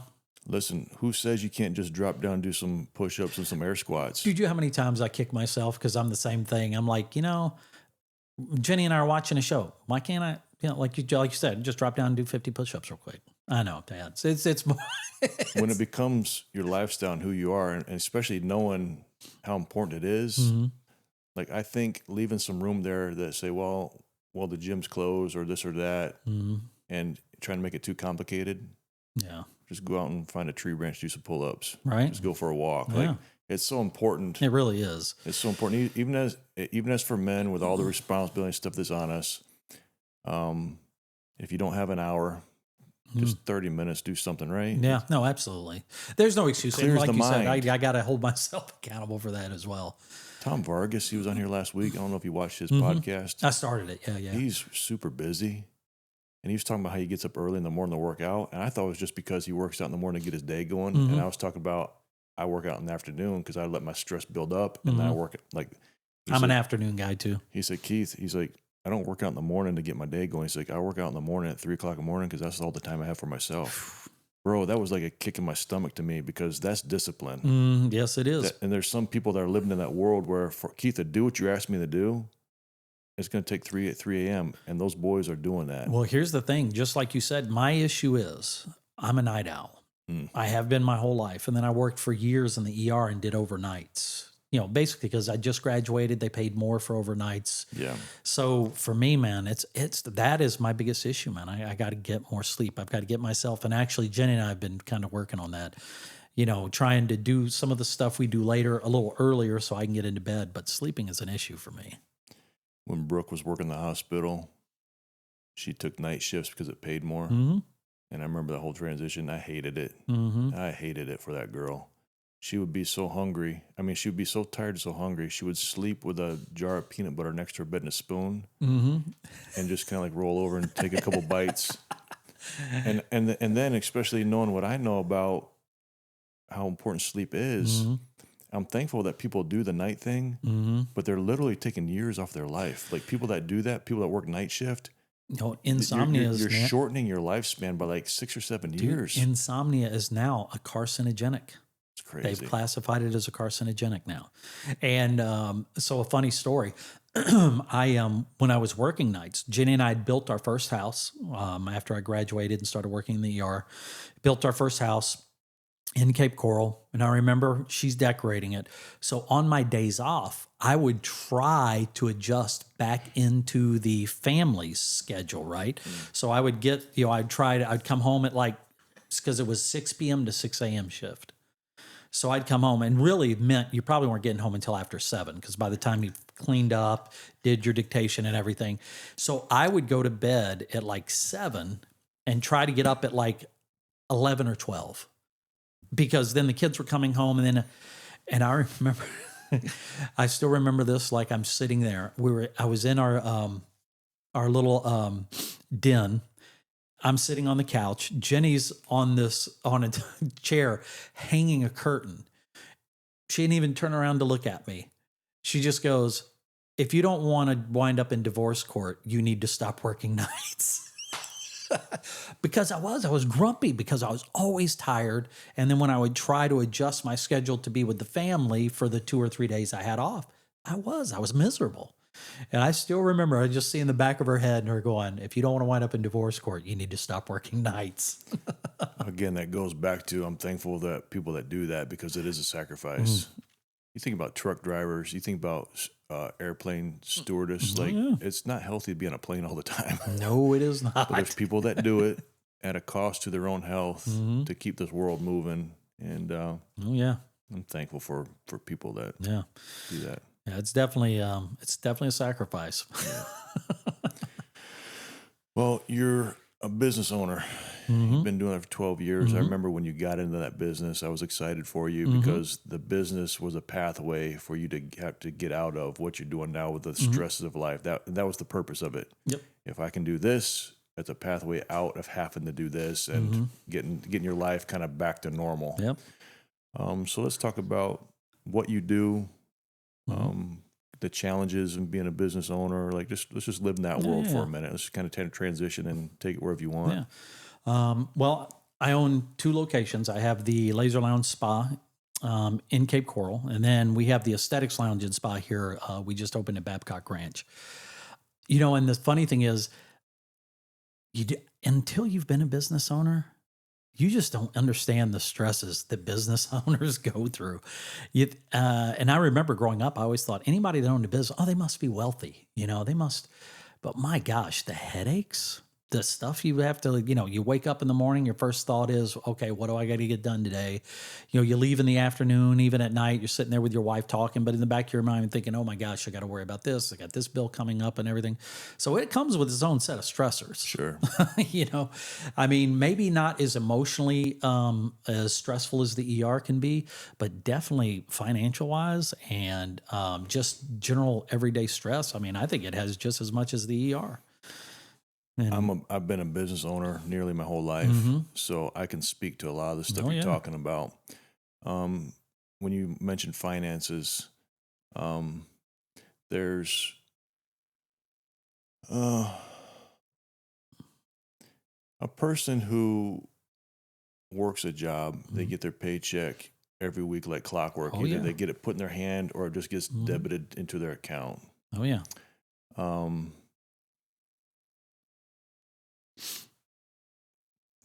different than a business owner that has the ability to see everything as a gift to God, from God, from God.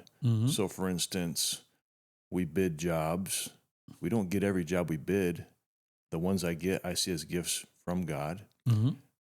Sometimes we do work and people, because they're having their own struggles, take a long time to pay us, and my account gets low, and then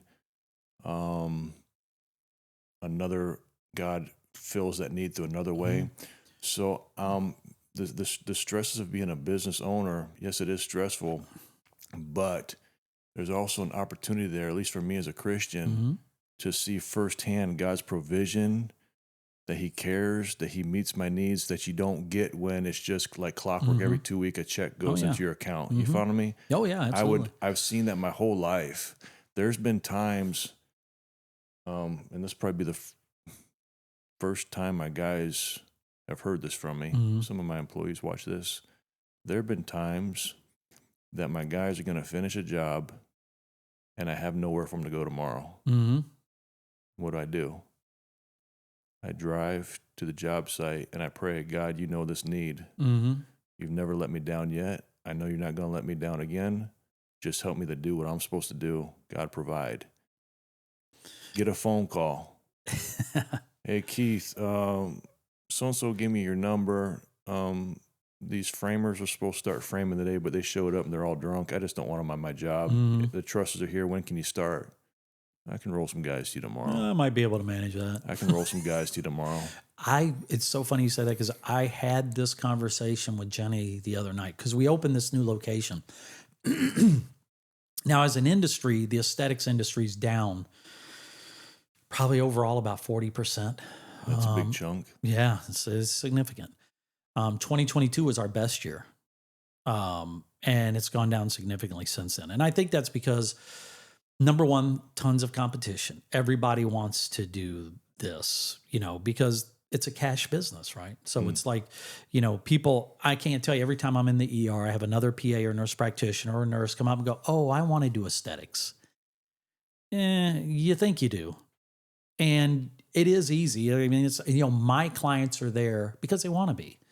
So, and they're happy to be there. But there's so many of them opening. Jenny gets, she's like, oh, here's another one. Here's another one. Well, when I opened this one out here 12 years ago, I was the only one out here. Wow. There's 4 of them now. Wow. Yeah, there's 4 of them.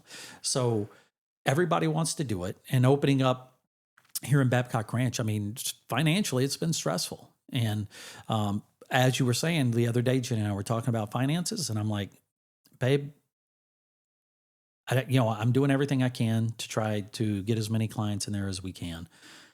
But God has never let us down. We always make it. No matter how close, how with the skin of our teeth, we make it. It's not like, I'm rolling in the dough and we're like, woo, but we always make it. And it's been like that even through school. When I was in school and I was working, on the weekends, or had a second job just to help, and Jenny nannied kids. That's what she did. She would nanny kids, and we would make the bills. So we make the bills, and it's funny. Same thing. It's like, you think, I mean, would I be happier with more money in my bank account? Sure, but I can't. But I'm blessed. I look at it and I'm like, I have food on the table at night. We have electricity. Jenny and I enjoy each other. Thank God. It's like, and my kids, Avery comes home from college and Reith lives locally. We get to see the grandbaby. I mean, other than that, I mean, those are the things that really count. For me, I've been doing it so long that I don't want, I see checks for all different amounts, and one check doesn't get me excited over another one. It's just money. Money's a tool. Exactly. That's the way I see it. It's just money in, money out. Yep. And I've been doing this for so long, I just see myself as a steward. It's nothing's really mine. I'm just stewarding it. And then God owns everything. I'm just a steward. And then when he lays things on my heart, hey, Keith, I need you to give to this. When you see needs, and I have aware of needs in people's lives and how God has used me to meet those needs that you can't do it when you're getting a check every 2 weeks and you're on a little thing. Like, I enjoy that. And then growing something for my children that they can step into. Yep. It really is daily, a state of dependency, being entrepreneur, a business owner. Well, it's funny you say that, because it's one of those things that I remember my mom telling me. And even though, we don't tithe regularly to a church, but, we give. And like you, it's like, okay, like I've got a room full right now of baby clothes in our house. Jenny's giving it to kids. He's getting, because our kids are all getting married and their friends are all getting married and having kids.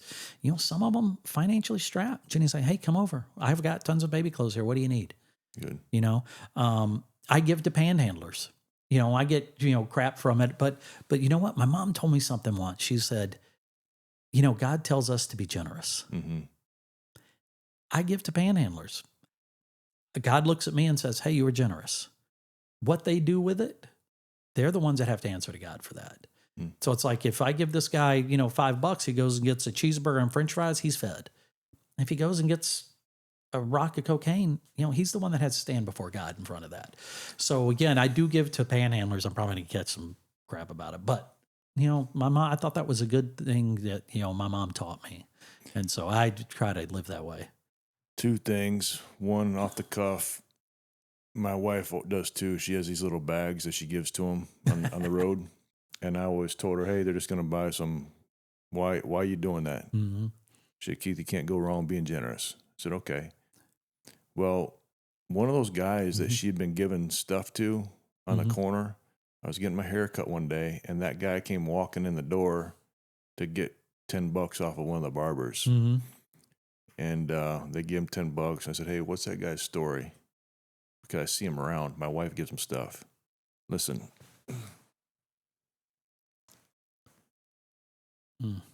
This guy's dad, when this kid was like 6 or 7 years old, thought it'd be funny to give his kid some heroin. Oh. That's this kid's story. Yeah. So as a man, he's out there an addict, and he is feeding his habit. But whose fault is that? Mm-hmm. I told my wife, you give him something every time you see him. Mm-hmm. Yeah, man. You don't know everybody's story. You don't know everybody's story. You said that there's a lot of competition in your business. Mm-hmm. In life, in business, there's competition. Oh, yeah. I mean, that's what makes the world go round, right? Absolutely.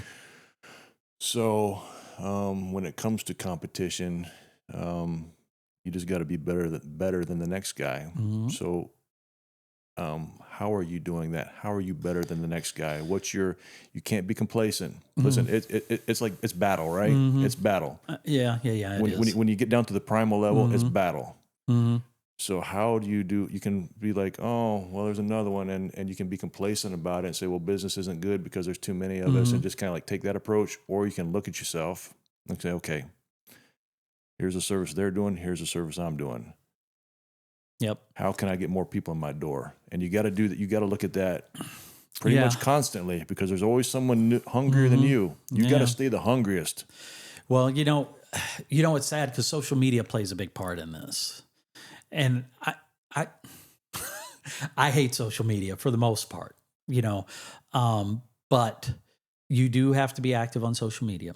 But you know where I got, dude, I tried all the advertising. I paid for flyers. I paid to where, our business name and location would be on the golf cards, the scorecards at different golf courses locally. I've done everything. I don't know if any of that works, but you know what works? Freaking Google reviews and word of mouth. Mm-hmm. And I had a guy come in, because actually guy's the fastest growing segment in our industry. I had a guy come in, big, huge bodybuilder guy. I mean, it was a monster. And I said, so how'd you hear about us? He was like, Grok. Now I know what Grok is, but I was like, really? I'm like, I've heard Google. I hear word of mouth. Grok, how did that happen? He's like, I just went in and put in local Botox and fillers, honest, good price. Good boy. And he's like, you popped up. Good. And the honesty part is the part that I will not compromise on, because all it takes is one time to lose somebody's trust. And guess what? Now they're going to tell their friends. And so I pride myself on, I will even talk people out of certain procedures that they want, because it's like, they go on Google, they go on YouTube, whatever, they kind of see these things. And it's like, and I tell people, listen, every modality you see has its worth, but only if it's done correctly and only if it's done for the right thing. For example, threads. I make a lot of money on threads, but not everybody is good for threads. And they'll bring in pictures and they'll be like, oh, I want this. And I'll be like, well, we do basically 3 threads on each side for a certain amount of money. How many threads do you think this person has? And then we'll pull it up, 12 threads. So now instead you're looking at like $5,000. Just save a little extra and get a lower facelift if it bothers you that much, because threads wear off quickly, 16 months at the most. And it's an invasive procedure. It's not fun. But like I said, I make a lot of money on them, but I wind up usually talking people out of threads because they don't need them. And so I have had people flat out tell me, thank you for being so honest. And I joke, but I tell them like, yeah, my bank account does not like me, but I'm going to be honest with you. Because if I do something to a person and either one, well, let's start here. It's my responsibility to make sure expectations are right?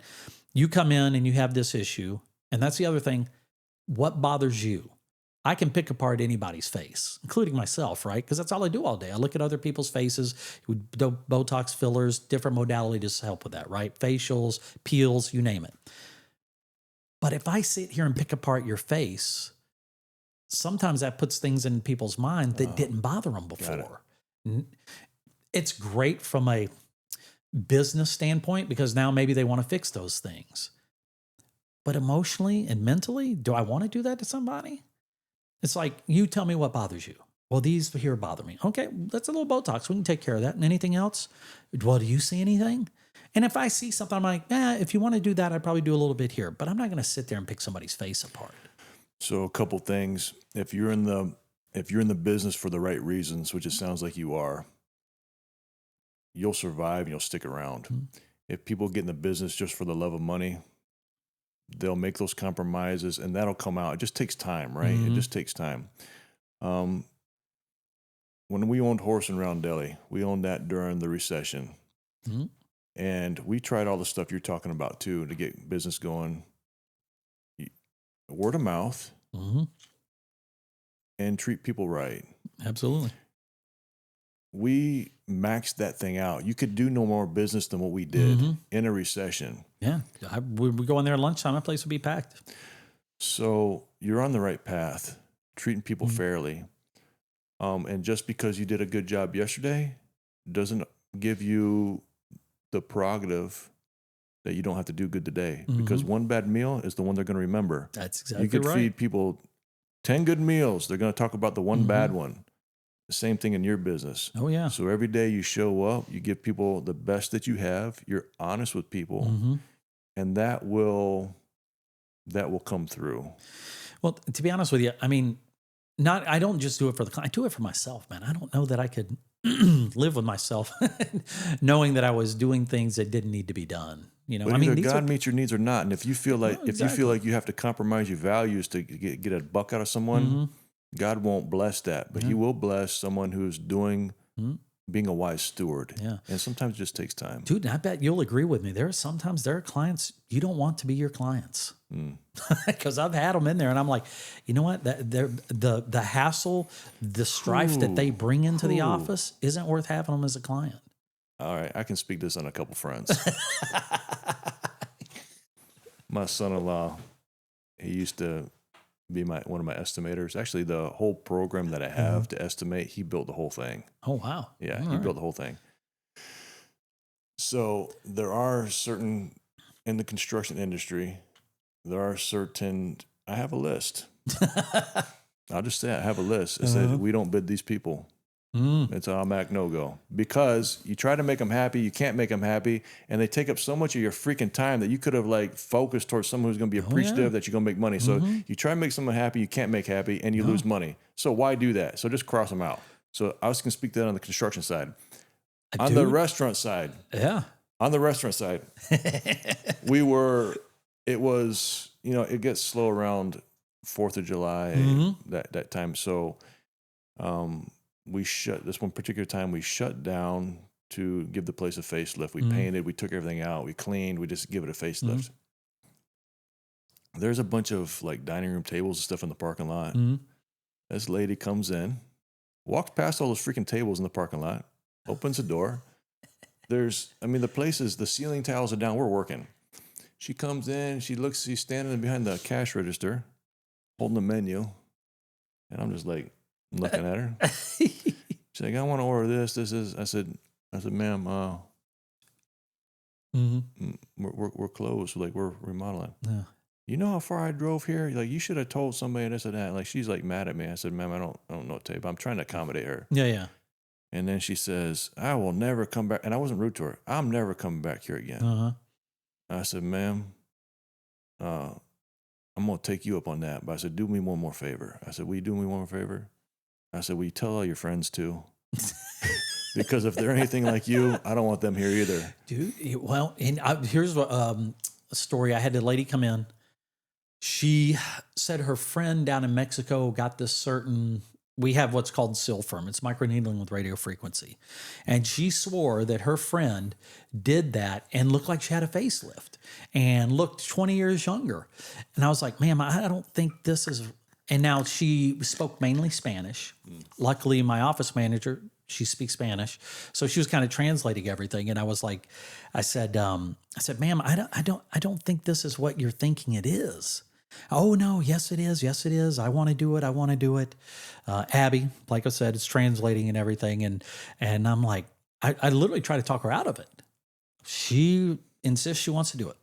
She comes in and she pays $2,500. I'll even tell you, she spent $2,500 on this procedure. We did her neck, we did her lower face, did all kinds of stuff. Now, this certain procedure, it takes 4 to 6 weeks to get your final results, right? 2 weeks later, she's back, says nothing's happened. I tried to explain to her, well, like I said, when we did this, it takes a certain amount of time, blah, blah, blah, blah. Comes back, she is not happy. And finally, I just looked at Abby and I said, just give her money back. And she's like, well, you should have told me. Well, luckily, Abby was like, he did. I translated it. You said you understood. He did warn you that this was not what you thought it was. And, Abby's like, don't give her her money back.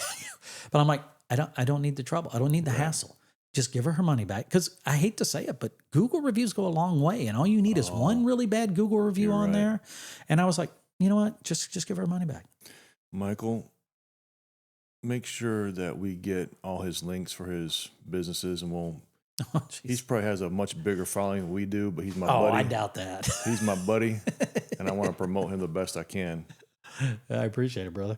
So, but same thing with these people. That body dysmorphia is a real thing. We have these people come in, and I've lost clients because I won't make them look freaky. I tell people all the time, I don't want my name on crazy. And there comes a point where people ask you, hey, who did that? And they're not asking because they did a good job. They're asking so they can avoid who did it. So as a business owner, I'd love to have those people let me rephrase that. I would love to not have the conscience that I do, because at that point, when you're looking that bad, your injector is using you as an ATM. They'll do whatever you want as long as you're paying for it. I just refuse to do that. The other thing, and I think we hit on this a little bit, but the other thing I learned in business is you don't have to be everything to everybody. Be who you are, be what you do best at, and just stick within your lane. And as you grow, if another lane comes up that you can manage that as well, but trying to be everything to everybody, it's a recipe for disaster. Dude, I know my strengths are being a goofball, so I use it. Well, good.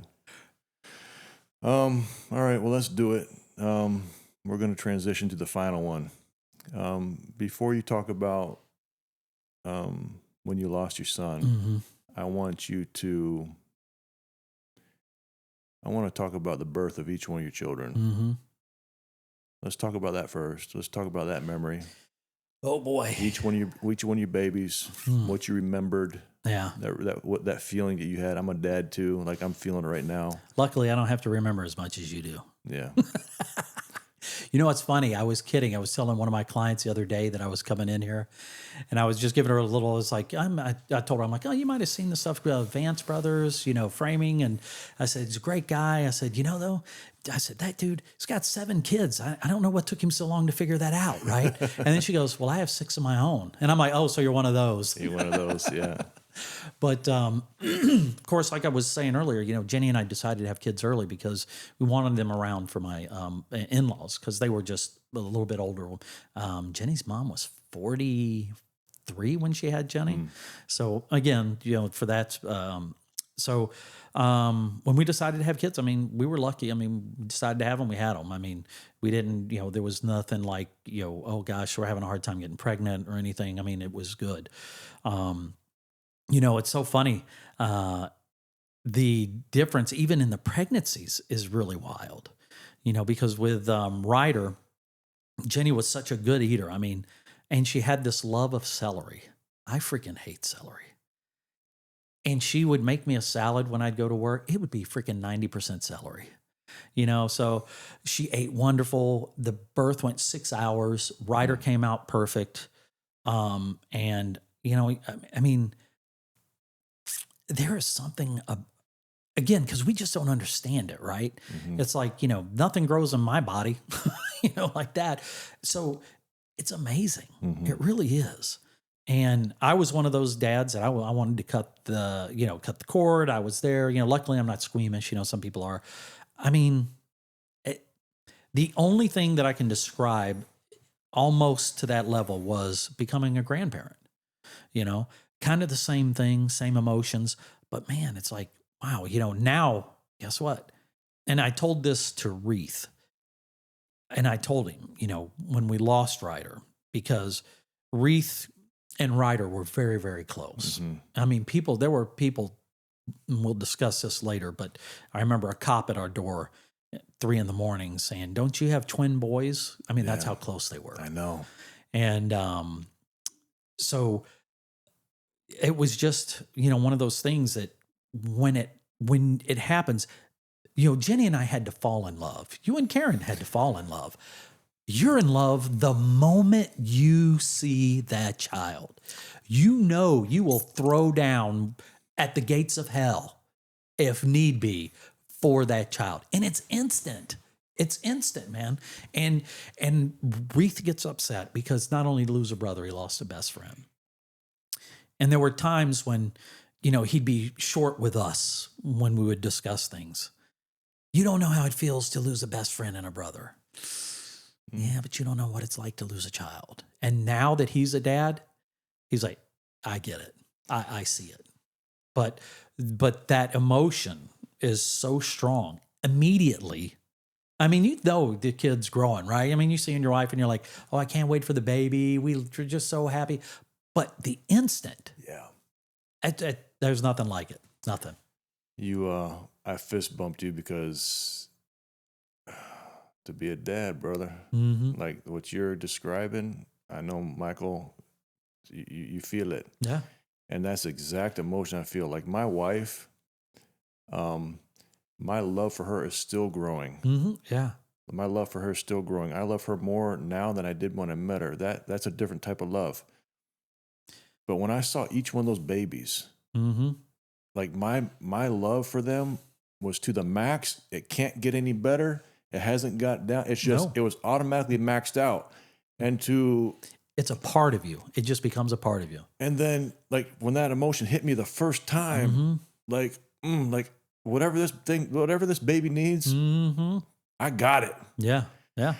And then it happened to me 6 more times. And so I know what the emotion feels like. So I'm kind of like preparing myself, but it's just there. I don't think it matters how many kids you have. I don't. I know back in the old days, they had more kids to help out around the house. Right. But now we have kids because we can. Yeah. And, and with Reith, it was the same thing. Now, it was funny going back to the pregnancy thing. Jenny had a sweet tooth with Wreath, so she gained a little more weight than she should have. And his birth was, thank God, just as easy and everything. And you raise them the same. They're so different. Yeah. So different.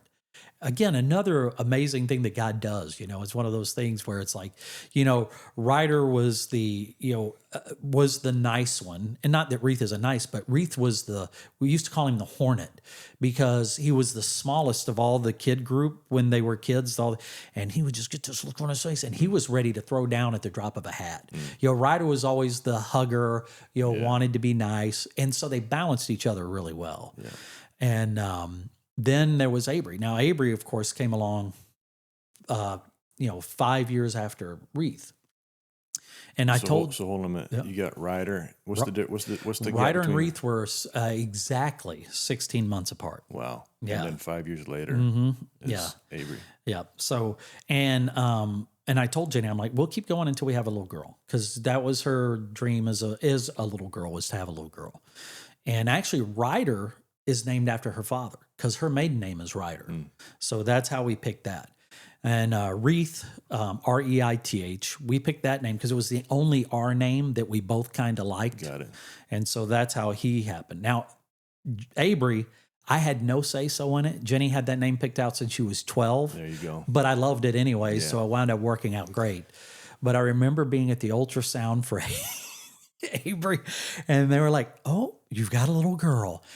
I hit my knees and was like, "Oh, thank you, God." Jenny was like, "What? Wait, no, what'd you say?" She was like, that she just didn't even comprehend it. And even during the delivery, once they delivered Avery, she was like, let me see. She didn't believe it. She thought she was going to wind up having a little boy pop out, right? So, and I will say, we kid around, but Avery was the chosen one. That's what her friends call her. But Do you remember the emotion as a dad between seeing the little girl for the first time? yes, dude, again, it's hard to explain. And I've had this conversation with Wreath a little bit, because, now that he's a girl dad, he gets it. But I used to tell him all the time, I'm like, "Son, when you were a kid," I said, "and you fell off your bike, right? Get up, get back on the bike, brush off your knees. You're good. Let's go." But when your sister fell off a bike, "Oh, baby, come here. Let me see. Oh, let daddy, you want me to kiss your boo-boo?" And I said, the reason is I have to teach you how to be a man. Mm-hmm. I have to teach her what to expect in a man. That's good. That's a good. And Hey, make sure when you clip that one, you clip that one. That's a good one. Listen, that's powerful.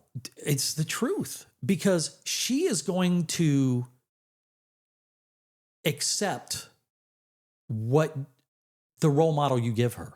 That's good. If I lay around in pajamas all day and smoke weed and drink and I don't, she's going to think that's acceptable in a man. That's good. And so I literally, and Wreath, when I said that, he's like, "Oh my gosh." He's like, "I totally get it now." And I'm like, I didn't get it, but I kind of like right now, Avery's dating this guy. She's been dating him for a year and a half. She's in grad school at USF, and she has broken up with people that don't open doors for her, don't walk on the roadside when they're walking. And as a matter of fact, it was funny. She did a little Snapchat, Instagram thing, whatever. And she put on there, "Jenny hasn't touched a doorknob in 30 years because I still open the door for my wife." A dad wants to hand his daughter off Mm-hmm. to a man that's going to take care of her Yeah. better than him. Yeah. That's all I want. Of course. Yeah. That's Yeah. all I want. Yeah. Like, pass him off. Somebody's going to protect her, provide, have that same emotion that you felt when you saw her for the first time. Oh, yeah. Someone's going to carry that. Mm-hmm. And she's told me, she literally says, if a guy doesn't open the doors for me, I don't date him. And you know what? I've called kids out. Like I remember one time two boys came over, and And they it's were not because she's entitled. no, It's that's because exactly. because of what she sees something in you, how you treat your wife, and she wants that. Yeah, She wants to find that person. dude. Like I said, I want them to find their Jenny. Yeah. You want them to find their Karen. Yeah. Absolutely. And it's funny. We had two boys come over, and they weren't even dating. Picked up Avery and a friend. I'm out in the yard doing something. I forget what I was doing, but I'm watching them, and they walk up, and they just get in the truck. Girls get in the back. I dropped what I was doing. I went, Avery knew what was coming. It used to embarrass her. But at this point, she'd gotten used to it. So I go, guys. So they stop. They're backing out of the driveway. They stop. I walk up to the door. I'm like, can you roll down the window? They roll down the window. I'm like, did I just see you guys walk out of my house and just jump in the car? You didn't even open the door for the girls? I go, I know you're not dating or anything, but, that's just polite. I said, and, kids will cuss in front of me. I'm like, do you kiss your mother with that mouth? I mean, don't get me wrong. I'm not, but it's like, dude, I'm 55 years old. I do not cuss around my mother. So, it's just little things like that. But again, I'm setting expectations for her, right? And I got to show him how to be. So that's the difference between a daughter and a son. So you've got to be tougher with the boys, I think, just because they need to learn to be a man. But man, you got to be gentle with a girl. And you know what? To be honest with you, she had me wrapped around her finger the moment she came out. So it's not that hard. At least to me, it wasn't that hard. Yeah, I remember. Yeah. Kids are gifts, man. Kids are gifts. Mm-hmm. I remember when my son, Terry, my first child was born, and just feeling that weight of responsibility, but it was a responsibility that I wanted. Mm-hmm. Like I wanted it. Like whatever it was I was feeling like, ooh, my life has a whole nother level of purpose now. Like it just felt like right. Yeah. And then when my daughter Brooke came on the scene, and like a whole different emotion, like, like I'm responsible for this little life, but in a different way. And you just described it perfectly. And not only that, dude, that connects back to what we talked about. You under 315. Mm-hmm. Dude, it's that, okay, this is a weight, this is a burden, but I love it. Yeah. And at 315, hey, this is a weight, this is a burden, but I'm going to lift it. It's going up. We're going to move on to your story with Ryder, but before we do, you've hit on a couple times. I just haven't said anything yet. When we talk about the connection that a mother has to the child, she's carried that. They've been together for 9 months. There's a connection there that we will never understand. The first time I went to a Spanish wedding, in our culture, the dad walks the bride down. Mm-hmm. I went to a Spanish wedding. The mom does it? The mom walks the daughter down. That makes total sense to me. And that makes closer sense because there's a connection that those two have that we don't have. Yeah. The dad sat in the front and mama walked down, and mama's having all the emotion, and she's giving her baby away. Dude, I did not know that, but it makes more sense to me. It speaks to what you're talking about, that emotion that a mom has with her children. Well, I go back as you're talking about that. What an amazing God we serve. Dude, Eve bit the apple first. But yet they were blessed to have children. It just hit me. Okay, Eve bit the apple first. And because of that, we're thrown out of the Garden of Eden. That's how sin entered the world, right? But they have kids. Dude, we will never know what that feels like. And I think that is a miraculous thing. And it's funny. I've gotten to be more conservative. I hate to say this in this way, but I'll explain it. On abortion. When I was younger, I was like, oh, okay, I bought into the whole, your body, your choice thing. And to this day, I will say that it's one of those things that, I guess I'll just never understand. And thank God I've not had to, you know what I'm saying? And that I don't have to, worry about, making those decisions these days, thank God. but to me, what a blessing that is to have a child, to grow a life inside of you. I just never thought of it that way until just amazing. Now kind of talking about that. Man. It's amazing. All right, brother, let's do it. All right. Where you want to start? Well, we've talked about the birth of your kids. How old was Ryder when we lost him? 21. He was 21. Yep. Mm-hmm. We already have an idea of what the kind of kid he was. You said he loved to fish. Everybody loved him. Outdoorsman. Loved to be outside. He worked for us at the restaurant for a while. Everybody loved him. I loved him. He just had that personality that he didn't know a stranger. No.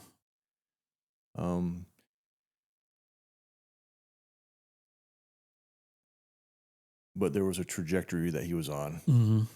and ultimately he lost his life. So let's just, Yep. I'll let you take the lead on this. I want you to navigate this, and I'm not even going to try to direct it because I don't even know how to. Yeah. No, that's fine. So in high schools, when we, first, and here's the funny thing. I work in the ER, right? But I'm so close to it that I didn't even see it.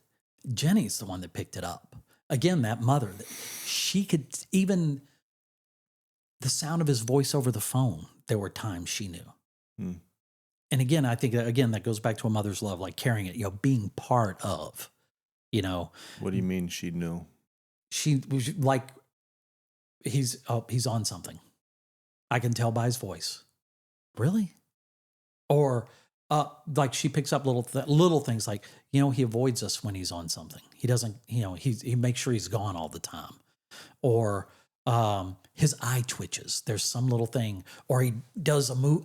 That's how minute those things could be, and she would pick up on them. Yes. So it started out with weed. And again, this is why, I used to tell the kids, listen, they call weed the gateway drug for a reason. Not because you smoke weed, 3 weeks later, you're going to be shooting IV heroin, but because you're altered a little bit. And maybe the next time you go to a party, somebody goes, hey man, you want a little Xanax? Now you're a little altered from the weed. Well, what's a little Xanax going to hurt? And so I told them, I said, that's why it's called the gateway drug. And you're not old enough or mature enough to be able to say, you know what, I'm only going to smoke at night if I need to go to sleep. Or, man, really bad day. And like with the medicinal marijuana and stuff, I don't mind that, because if you're an adult and you can handle it, by all means. I know people that use it to go to sleep. They get up, they work full day, fine. No problems with it. So you were having conversations with your children. You were mentoring them. You're having. I used to watch. Did you ever see that show? I think it was on A&E a long time ago. Intervention. Yes. I made them watch that because I wanted them to see what it would do to their lives. Okay. And the thing is it's so insidious and peer pressure. I hate to say it, but Reith started playing basketball, and Ryder would have to hang out and wait for Reith in high school because Ryder drove and Reith didn't. And they just started hanging out with kids that were, doing that. And the thing I think that most people do not realize is how prevalent it is in our high schools. I remember hearing, I'll give you an example. I remember one time I was talking to Ryder. I'm like, why do you do this? Why can't you be like so-and-so that does this, this, and this? He pulled out his phone and showed me a video of the girl that I was talking about with a bunch of guys putting cocaine on her butt and sniffing it off her butt. So this kid that I thought was really good was letting people do this to her at a party. And I'm assuming, you know what that means, but I'm assuming she was probably doing something too. We had another family that we, did stuff with, and their son was in the IB program, and they talked about pill parties where all the IB kids would go over and put a bunch of pills, bring them from home, put a bunch of pills in a bowl, and you didn't know what you're getting. You just picked a pill and took it. So, and again, I know a surgeon. Son was found overdosed. Keep that microphone in front of you. I'm sorry. No, I'm sorry. I get a little animated here. No, it's good. Just turn a little bit. When you turn like this, there you go. There you go. I don't want to lose. I don't want to miss any of this. Closer. There we go. Yeah. Sorry. Go ahead. No. But again, silver spoon in his mouth, right? Dad has money, well off, well to do.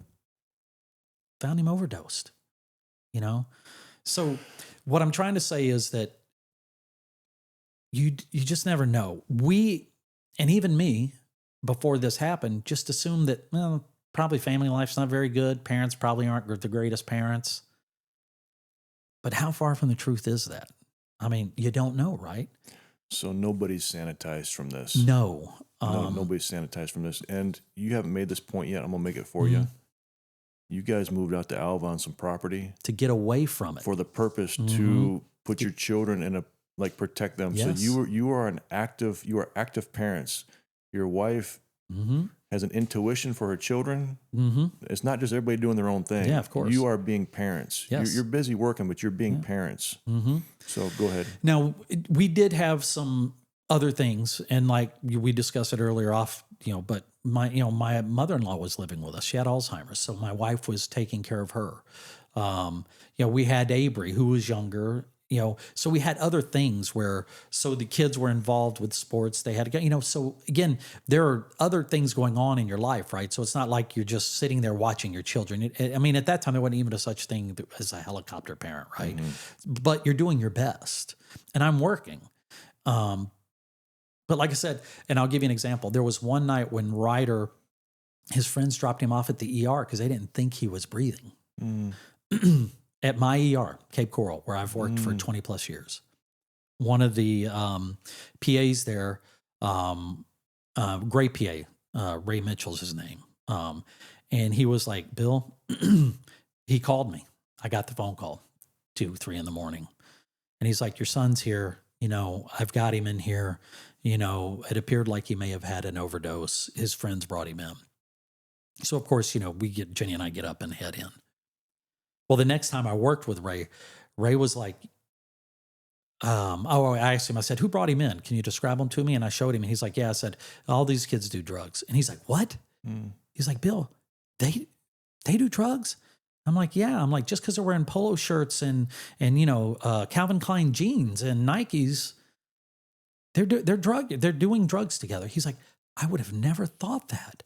And I'm like, I know, because what we see on the TV, right? What we see on the movies, it's some addict on the corner. And it doesn't say they don't have those, but everyday people that you walk past and think, oh man, I like that guy's shirt, or, oh, they drive a nice car. You just don't know. He was so shocked that those other kids were doing drugs. He just couldn't believe it. And so I want to pull back the curtain on that because, and I told you this, Jelly Roll had a statement that I heard the other day. It's like, I used to believe that this was a victim of, dealing drugs was a victimless crime. I now know that's not the case. And he said, but the real victim isn't the addict.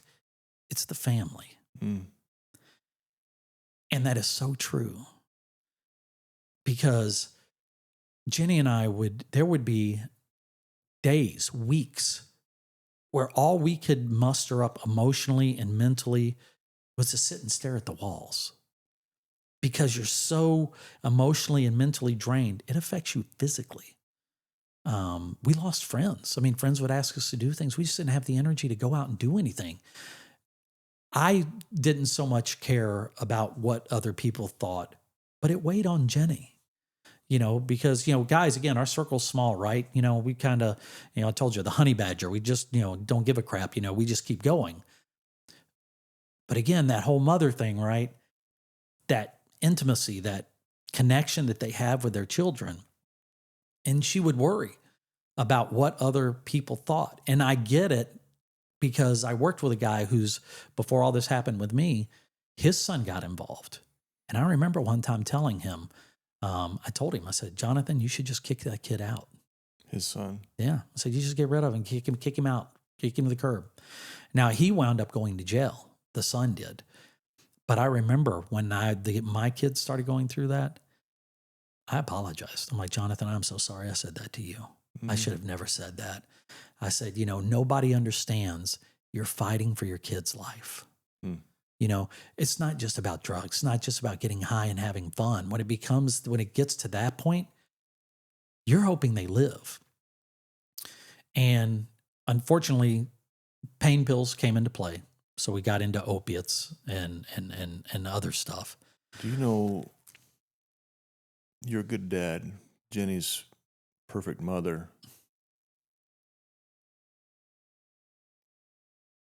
Tom Vargas was on last week. He found weed and alcohol because he was escaping abuse in the home. It was an escape mechanism. Yeah. In regard to Ryder, he's what you just described, and his dad's. You guys are set. Where did that come from? Is it just? I think you said peer pressure. Yeah.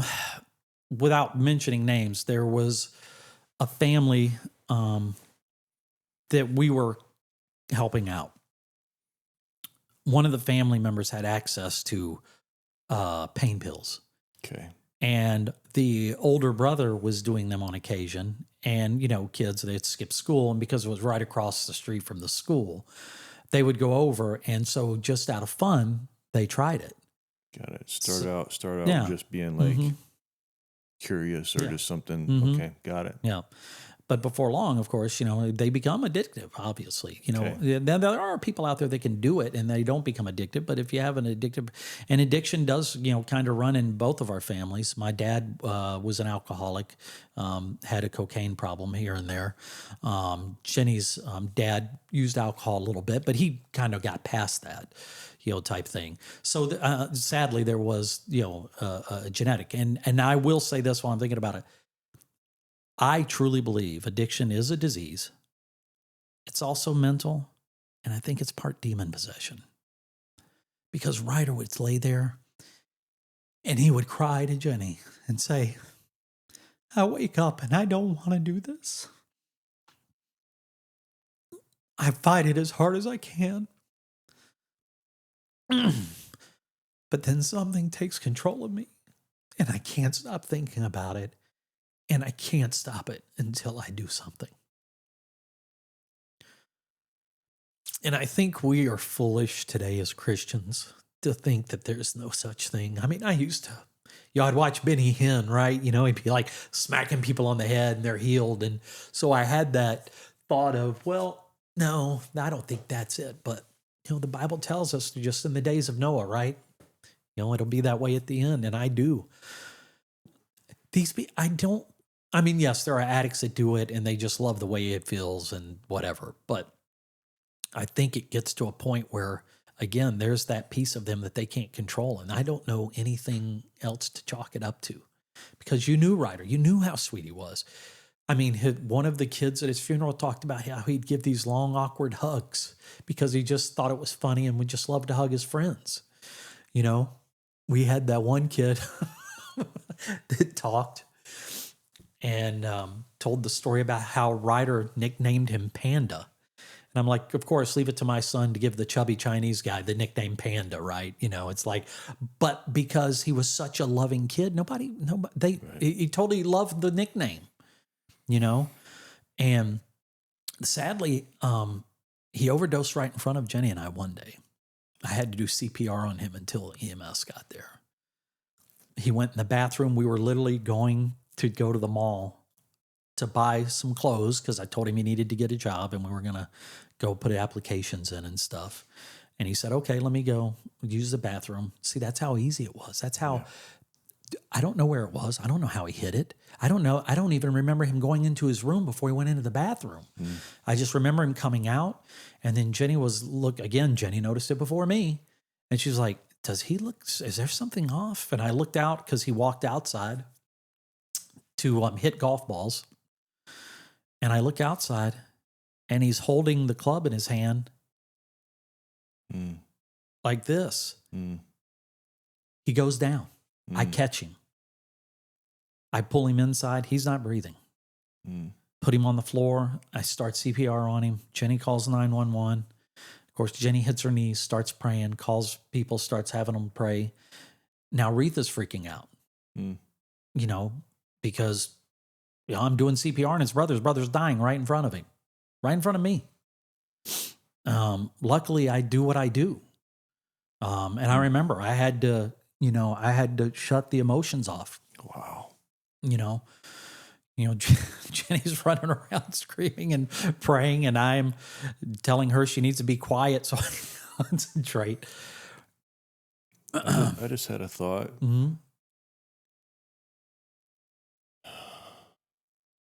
You said, I'm just doing what I know I'm supposed to do.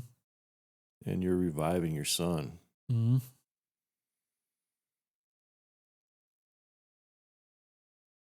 I don't know anything about the medical, but I have children. And that just hit me in a way that I hadn't considered before. As a father,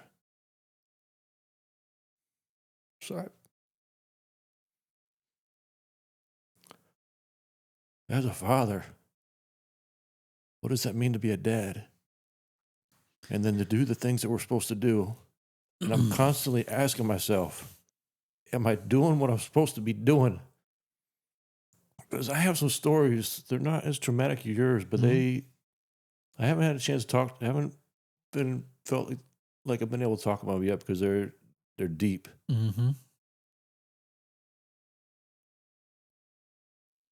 But am I doing what I'm supposed to be doing?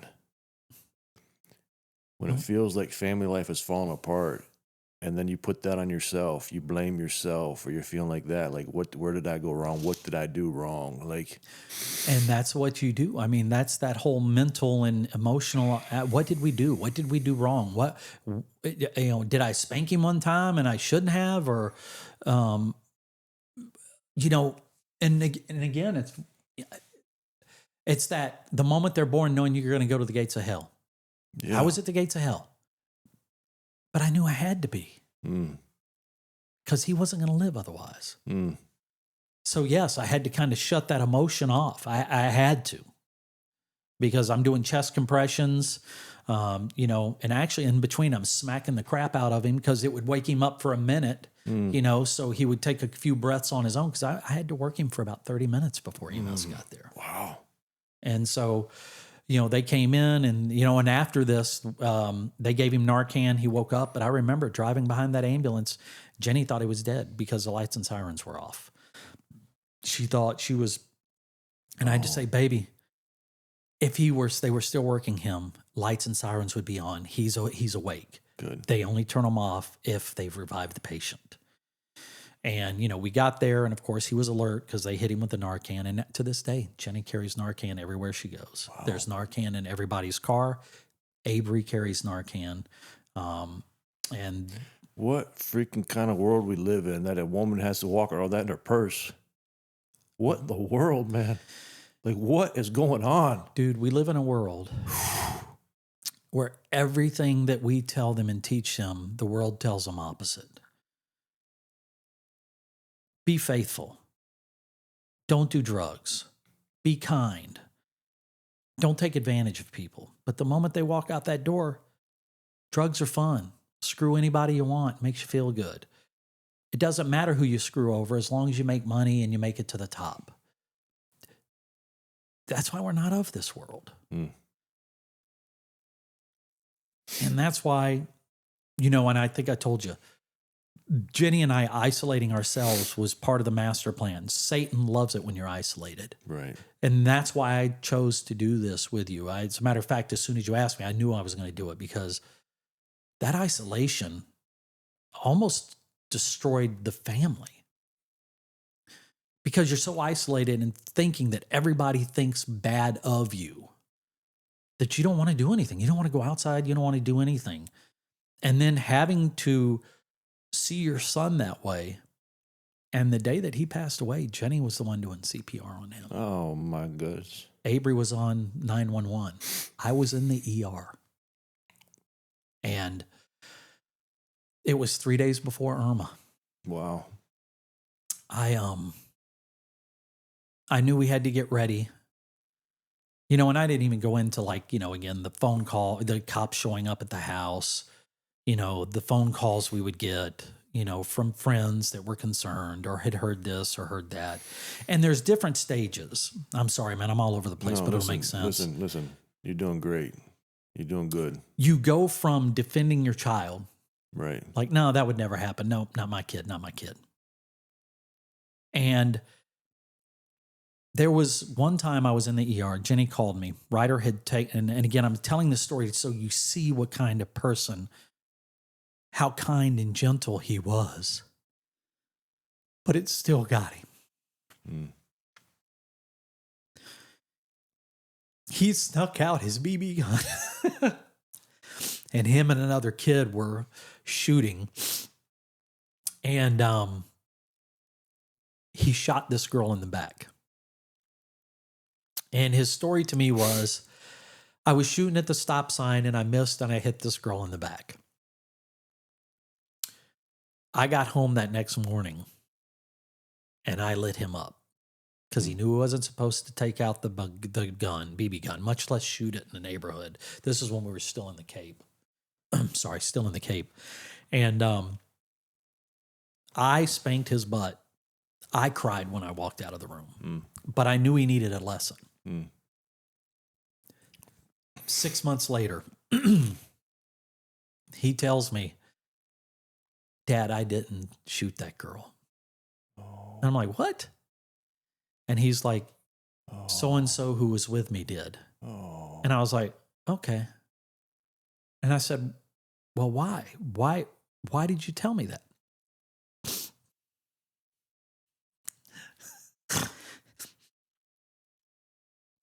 The kid's dad had dropped over dead in a McDonald's like 3 months earlier. Wow. And he took the blame because he didn't want that kid's mom to cry anymore. So I was like, okay. So I remember like 4 or 5 days later, the kid was over there all playing football in the front yard. And I called him in and I said, hey, I said, let me ask you a question. I said, you can tell me the truth. It's over. I'm not going to say anything. But Ryder said this happened and that you actually shot the kid. But he said he took the blame because he didn't want you to get in trouble and didn't want your mother to be upset. And he looked at me and goes, yes, sir, that is what happened. So I tore him up. Yeah. And he took the blame for that just to save that kid's mom from crying.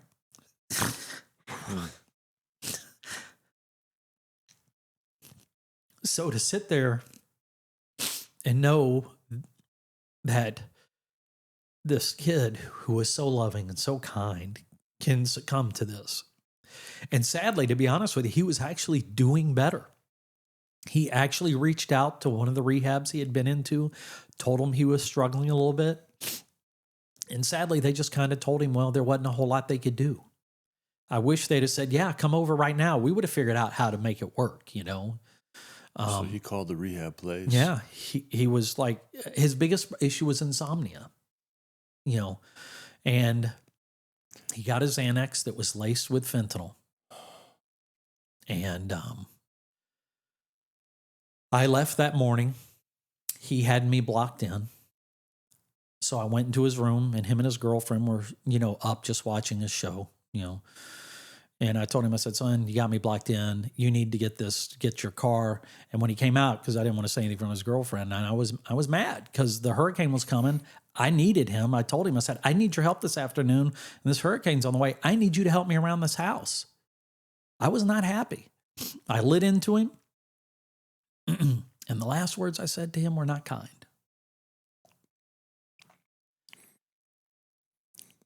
And I told him, I said, I just can't believe you.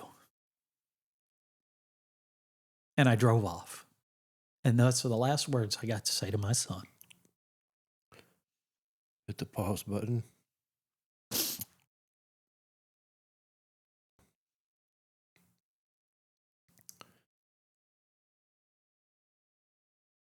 Words from a father to a son carry more weight than anyone else in the room. Mm-hmm. And I learned that lesson with my boys. Well, when they were younger, we talked earlier about the pressures of being a business owner.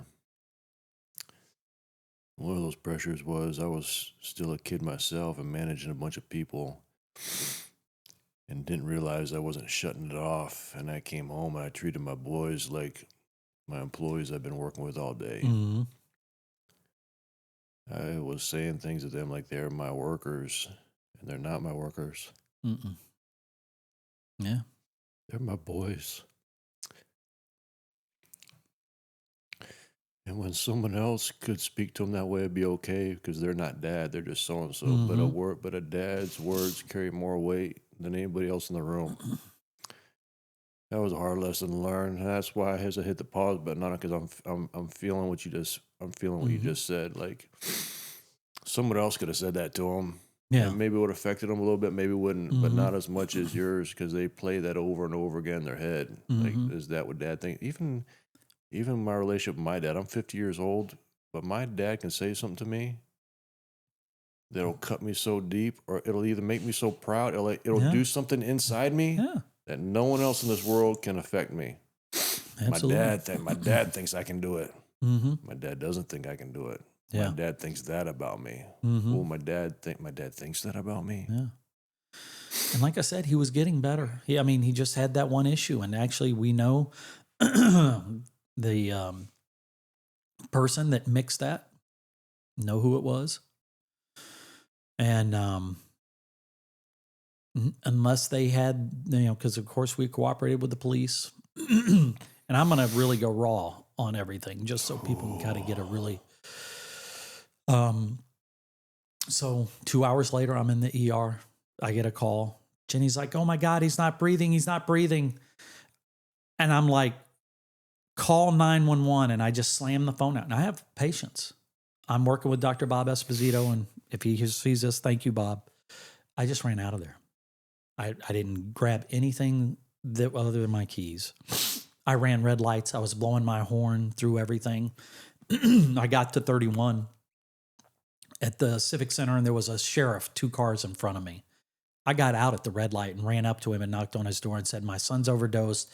The paramedics and everybody's there. And he just said, get behind me. He turned on his lights and sirens, and he escorted me all the way in.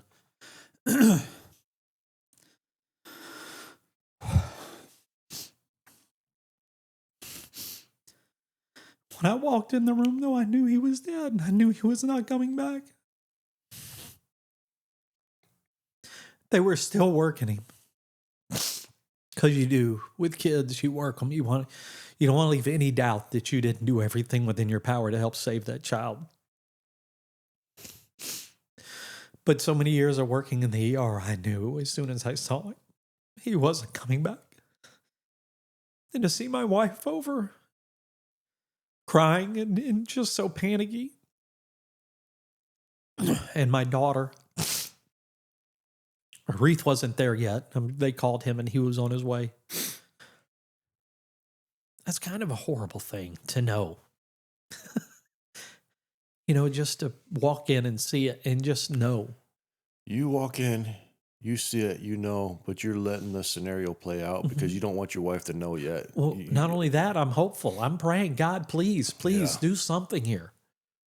And I told you, I used to walk out into my driveway every night and look up at the stars and pray that God would watch over my kids and keep my kids and my family safe. Yeah. What I do is a blessing and a curse, and that, sometimes it's just things you just don't want to know. And that was one of them. I just knew. And, from that very moment, your life changes. Nothing is going to be the same ever. And just so, your listeners and everybody understand, that then becomes a crime scene. They kick you out. My wife just wanted to lay there and hold his hand and cry. And I did. I got to the point where I looked at the sheriff and I said, well, if you're going to arrest us, then you go ahead and arrest us because I'm not leaving. All she wants to do is sit here and hold her son's hand.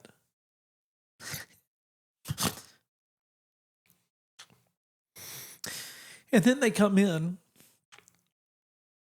and they throw them in a plastic bag. And you can't touch them.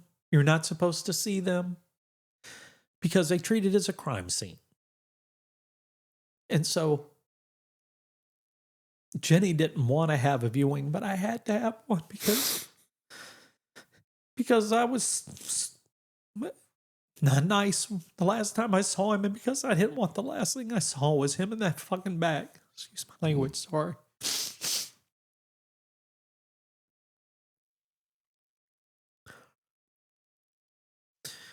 And we had a very small viewing. We only allowed his best friends and family to show up. You have to go shopping for clothes. You have to go shopping for clothes to bury them in. Even cremated, which we had Ryder cremated. We had to, so you go shopping knowing, and I didn't care. I was like, I don't care. He loved polo. He loves polo sweaters. I don't care. Spend $100 on a polo sweater.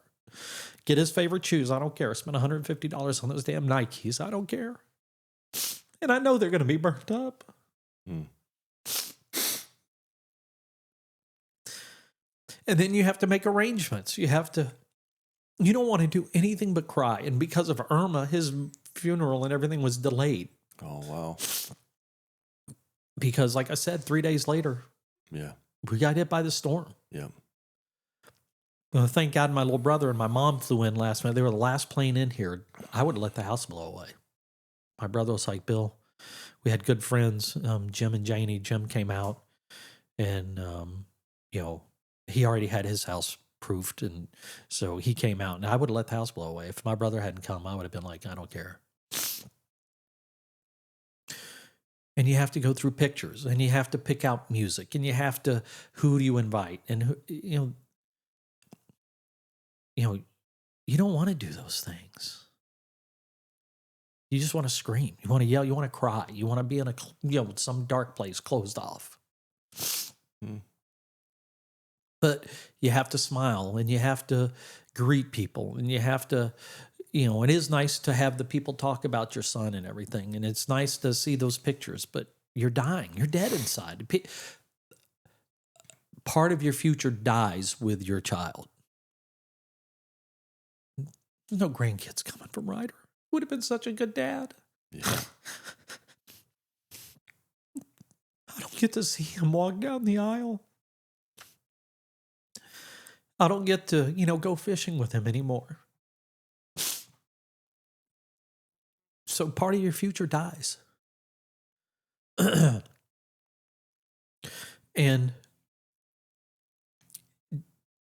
I'm going to tell this for your listeners. As someone that loses somebody, you don't want to hear God had a plan. You don't want to hear he's in a better place.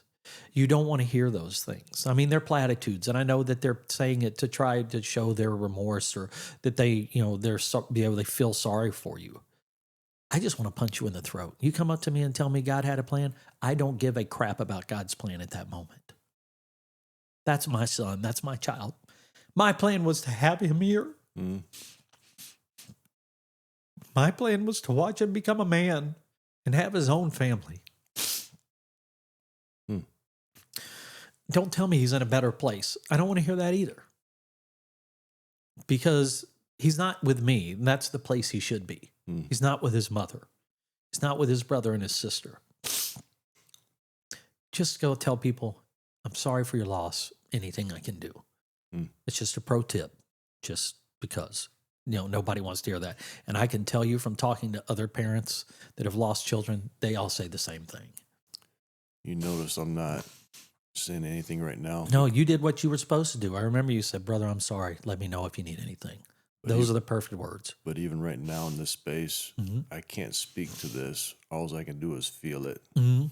That's why I'm not speaking to what I don't know. And, sadly as a father, and I had to worry. You had to do what? Worry. Where was Ryder's heart when he died, when he went? Oh, okay. I don't know if you've seen these memes that have been going around recently, but it's like, as a parent, there's only one thing you can take to heaven with you, and that's your children. I know Ryder believed in God, but like I said, I just didn't know where his heart was overall. Sure. But then we had a friend that had done stupid kid stuff, wound up doing some time in jail. And his mother shared with us the letters that Ryder wrote to him. Hey, buddy, don't worry about it. Just do your time. God has a plan for you. You're loved. And that was so... It gave you comfort. Yes. Because what he's been taught. Yes, because what you taught him, you see it being lived out in real life in a way that you didn't know about. Exactly. And that brought you comfort. Exactly. That those seeds that you're dropping in on him was bringing forth fruit. Yes, absolutely. Well, good. I'm glad you got that surety. God had to know that because besides losing him, obviously, the other issue was, as a father, as supposedly the spiritual leader of the family, where was he? So, and again, still, I don't have any doubts with Avery because, boy, she's the one that started me journaling, doing prayer journals. And Reith is, he believes he's still just being a goofball, but, thank God it's just being a goofball. But he's being turned into a pretty darn good dad. So I'm happy about that. But the pain and the trauma And not just from the death, but I think up to it because we dealt with that for about 12 years altogether. Between when they started and Ryder passed away and then continuing a little bit after that with the devastation and what that brought. Because, dude, we almost, that my wife reached out to you. We were in a bad place. Let's talk about that for a little bit. How is she dealing with it? How are you dealing with it? Well, sadly, we're 8 years out now. But immediately after, and this is where, again, this whole thing with, my thoughts on how a mother's love for their children's just, I don't want to say deeper, but it's just different because, again. I'm talking about when it first happened, that process. How is she dealing with it and how are you dealing with it? Well, she went into a deep, dark depression. Yeah. But she was always there for Avery. Okay. Because Avery was a freshman in high school. Remember, Avery was on the line with 911. She had her first high school football game. She was a cheerleader, a freshman cheerleader, a week afterwards. So we had to gather ourselves and go to her game. We showed up at her game. So life has a way of being cruel. You can't just hit the pause button on life and say, hey, let me grieve for a little bit. Yeah. You got to keep moving. Dude, that is one of the most shocking things in the world. Everybody continues on after that. Everybody keeps going. Yes. And you get lost in that. And it doesn't hit you until later. But like I said, Jenny went into a dark, dark, dark, dark place. And what else would you expect? Right. As we discussed, because we had a mortgage, we had cars, I was back in the ER 2 weeks later. You had responsibility. And as I was saying, I'm dealing with overdoses in the ER. And there were days when I would walk through those ambulance bay doors and I would start crying. Get in my car, cry most of the way home. And that went on for over a year. And then I started to implode. Yeah. I became a real asshole. I treated my wife bad.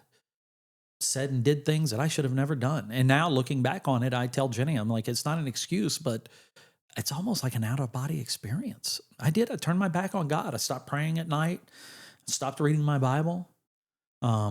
Again, I became a person I would not like to become. I just had a flashback. I just had a memory. Because you and I talked in your little shed or something. You were getting a steak. Barn. You were getting a steak or something ready. And you were questioning everything about God. You were on the verge. If you were on the verge of just turning your back on Him at that point, you were on the verge of I've lived this life. If this is where it goes, and this is what you do. Like I remember feeling like you talk about in your job you do surgery. Well, I do some procedures, but you're involved with watching surgeries being done. Emergent stuff, yes. I remember feeling like I was ill-equipped to do surgery on you, because I was as a dad, I was feeling your emotions, and I was being very careful with my words because I didn't want my emotions to contaminate the surgery room. Like I felt like my own visceral feelings would bolster what you're going through because I could feel it. And I've forgotten about that. What a testimony to Jenny, because she reached out to you. She reached out to my mom. And I think, if I remember correctly, because it's such a blur sometimes, and if I remember correctly, she even told my mom, I think Bill's turned his back on God. I think she told my mom that. My mom called me. You were scaring her. She messaged me. Yeah. She said, Bill's going to leave me. It was getting bad. She said, he's going to leave. I'm afraid he's going to leave me. I don't know how to help him. Well, you just talk to him. You know what, though? We're only together because of her. And by that, I mean, because she was coming out of the depression. I mean, you're never totally out of that depression. I mean, even now, we're not. This is what amazes me about her. She is so intuitive with the way that she loves.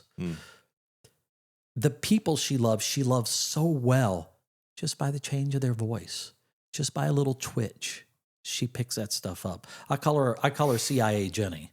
Yeah. Because when she gets into something, man, she keeps going until she figures it out. And So, and I think I may have told you, but I was seeing a counselor, but he was just justifying everything. There's only one absolute white. There's only one absolute black. Everything else is gray. But I knew enough. And this is where I think the Holy Spirit was working in me. You know better than that. You know you were taught differently. You know there are certain rules and certain things you should abide by. And so I realized I needed a Christian counselor. And so I did. I finally, a lady that had been there for us, her name is Dr. Amy Trout. She sent me a guy who ironically was an ER physician for a number of years. But the stress, he had like 3 or 4 heart attacks. So they told him to get out of the ER and do something else. So he became a psychiatrist. And so I did a few sessions with him. But the one that really kind of hammered this home was after like 3-4 sessions, he was like, Bill, I want to try something with you. I want you to close your eyes, take a couple deep breaths. I'm going to ask you a question, and I want you to answer it. Don't explain it. Don't justify it. He's like, I know you work in the ER. You want everything explained. Don't. Just tell me. There's no right or wrong. And he said to me, what were the first 3 thoughts and feelings that came to your head when you walked in and saw them working Ryder? Fear, abandonment, and dread. He's like, all right, let's go through these now. Why the fear? Because I was going to have to tell my wife that our son was dead. I was scared to death. Why the dread? And again, as I said, I knew my life had changed from that moment on, and not for the better. You know, I knew that everything from here on out was different. And he's like, why the abandonment? And as I told you before, I used to go out and pray every night, protect my kids, watch over them, protect the family. And God didn't listen. You felt like you're abandoned by God. Yep. And he said, listen, he's like, there is the issue. He's like, and I'm not saying you made any conscious decisions. He's, of the abandonment. He's like, but the one thing that you're so sure of in life is your faith. Because I'd been a believer since I can remember. You know, I was raised in a Christian family. And I don't ever remember a time I didn't, or whatever, or even had doubts, really. But he's like, so imagine what that does to someone when the one thing you're sure of, your foundation, fails you, or at least you think fails you. It feels like it did. Yes. He's like, so again, I'm not excusing the decisions you've made. I'm not excusing your actions or the things that you've said or done or treated, people. He's like, but what does that do to your subconscious? God turned his back on you. Why should you continue to live the way you think God would want you to? And that was a slap in the face. And seeing Jenny come around to an extent to where I crumbled. And now she's the strong one. She's the one that's still strong. She's the one that's carrying this family and doing what she needs to do emotionally, for our children, for everything, to carry us and drag us through this. Because I faltered, I fell. So what's funny is she's taken on your role. Yes. We talked about roles, our roles. Mm-hmm. So you're supposed to be doing that for her. You're supposed to be protecting her, sheltering her, covering her. She's not getting that. So she takes on that role. And did it very well. She takes on that role. Yes. And that's why I tell my kids, I'm like, marriage is not a 50-50 thing. There are some days it's 90-10. That's true. During that time, it was 99-1. Wow. And she didn't complain about it. I mean, we had fights. I mean, there were times, we had it out, but she didn't give up. She didn't toss me to the side. She had every right to. I was being a complete dick. I was like, there was nothing in me at that point in time that I would think that woman would want to keep. Let me gather some thoughts because there's a lot of good stuff here. Let me try to tie some stuff together, and we're not done yet. We're done when you say we're done. When you think about that kind of love that she had for you, Mm-hmm. God's word says that when we were enemies against him, he lavished his love on us. Mm-hmm.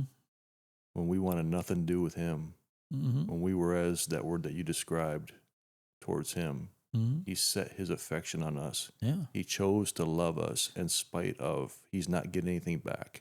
Yeah. She demonstrated that type of love towards you. Yeah.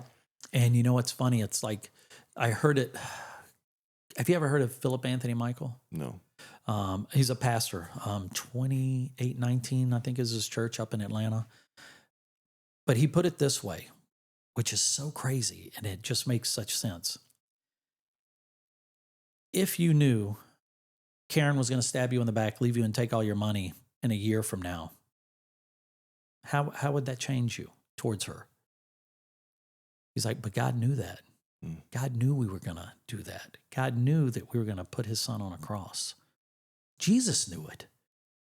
He knew Peter was going to deny him 3 times. And he still loved him. He still did it. That's the kind of love that when Jenny tells me she loves me more, I can't argue that. Yeah. Because she proved it. Yeah. That's powerful. The other thought that I had when you listed 3 words, one was dread, the heavy one was abandonment. Although we may feel abandoned by God as Christians, we're never abandoned by God. Hanging on the cross. Mm-hmm. My God, why have you forsaken me? Mm-hmm. God, the Holy One, the Just One, who can have no, he is light. He can have no association with darkness. Mm-hmm. The sins of the world, our sins, he bore our sins. Mm-hmm. And that perfect God, that righteous being, had to turn his back on his own son because he was associated with our sin. Yep. And I don't know the Trinity. I don't understand the Trinity, but you have these, God the Father, God the Son, and God the Holy Spirit, where they're in perfect communion, perfect unity for all eternity. Mm-hmm. And for that Son who's been in perfect unity with his Father, Yeah. to say, why have you abandoned me? And not for his own sins, but for our sins. So that many sons may come to Christ, Mm-hmm. that we will never experience abandonment, because he was abandoned so that we could be Yeah. made sons. Yeah. God had to turn his back on him. Yeah. So when you experience these emotions, your wife's love, it shows the love of Christ. Yes, it when does. you say abandonment, and then it gives you a sense, it gives you a sense that because you experienced that I can't have of how you felt, Mm-hmm. and then a better appreciation that I can't have for how Christ must have felt on the Yeah. cross when he didn't feel abandoned. Yeah. He was Yeah, abandoned. he was, absolutely. He was abandoned. Mm-hmm. And had to be. And had to be. And he did it. And he still did it. He did it because he loves us. You don't have these conversations we're having when life's great, there's money in the Mm-hmm. bank, everybody's doing what we're supposed to do. It takes tragedy and hardship and trials of life Mm-hmm. to talk about the things that we're talking Mm-hmm. about. Well, I mean, like you said, I mean, I think we all, it's easy to be faithful and, when everything's perfectly fine, but, where do we go in those times when it's not, when, again, you lose a child or, you go bankrupt or, tragedy, so your home's destroyed, and where are you at that point? How do you respond? I didn't respond well. And it's okay. Yeah. But thank God my wife did. Right. And it could be the other way. I mean, I'm sure there are relationships where it was the husband that did that, just so happened with the circumstances and everything that happened. That's the way it shook out. And I told you, I'm like, I look back now and sure, I don't really see the good in what happened. And but But if I am a Christian, as I say I have to have faith that there is something there, that it was for a reason, even though I don't understand it and I don't see it, and I still don't. It's 8 years out and I still don't see it. But I have to believe that it's there. We definitely live in a fallen world. Mm-hmm. Things won't be made right until he returns back. Not at all. So the things that touch our lives, unexplainable, but it's the world in which we live in. Mm-hmm. And to be able to do what you're doing now without the answers, I want my son back. But to be able to communicate, which I think you did in a very good way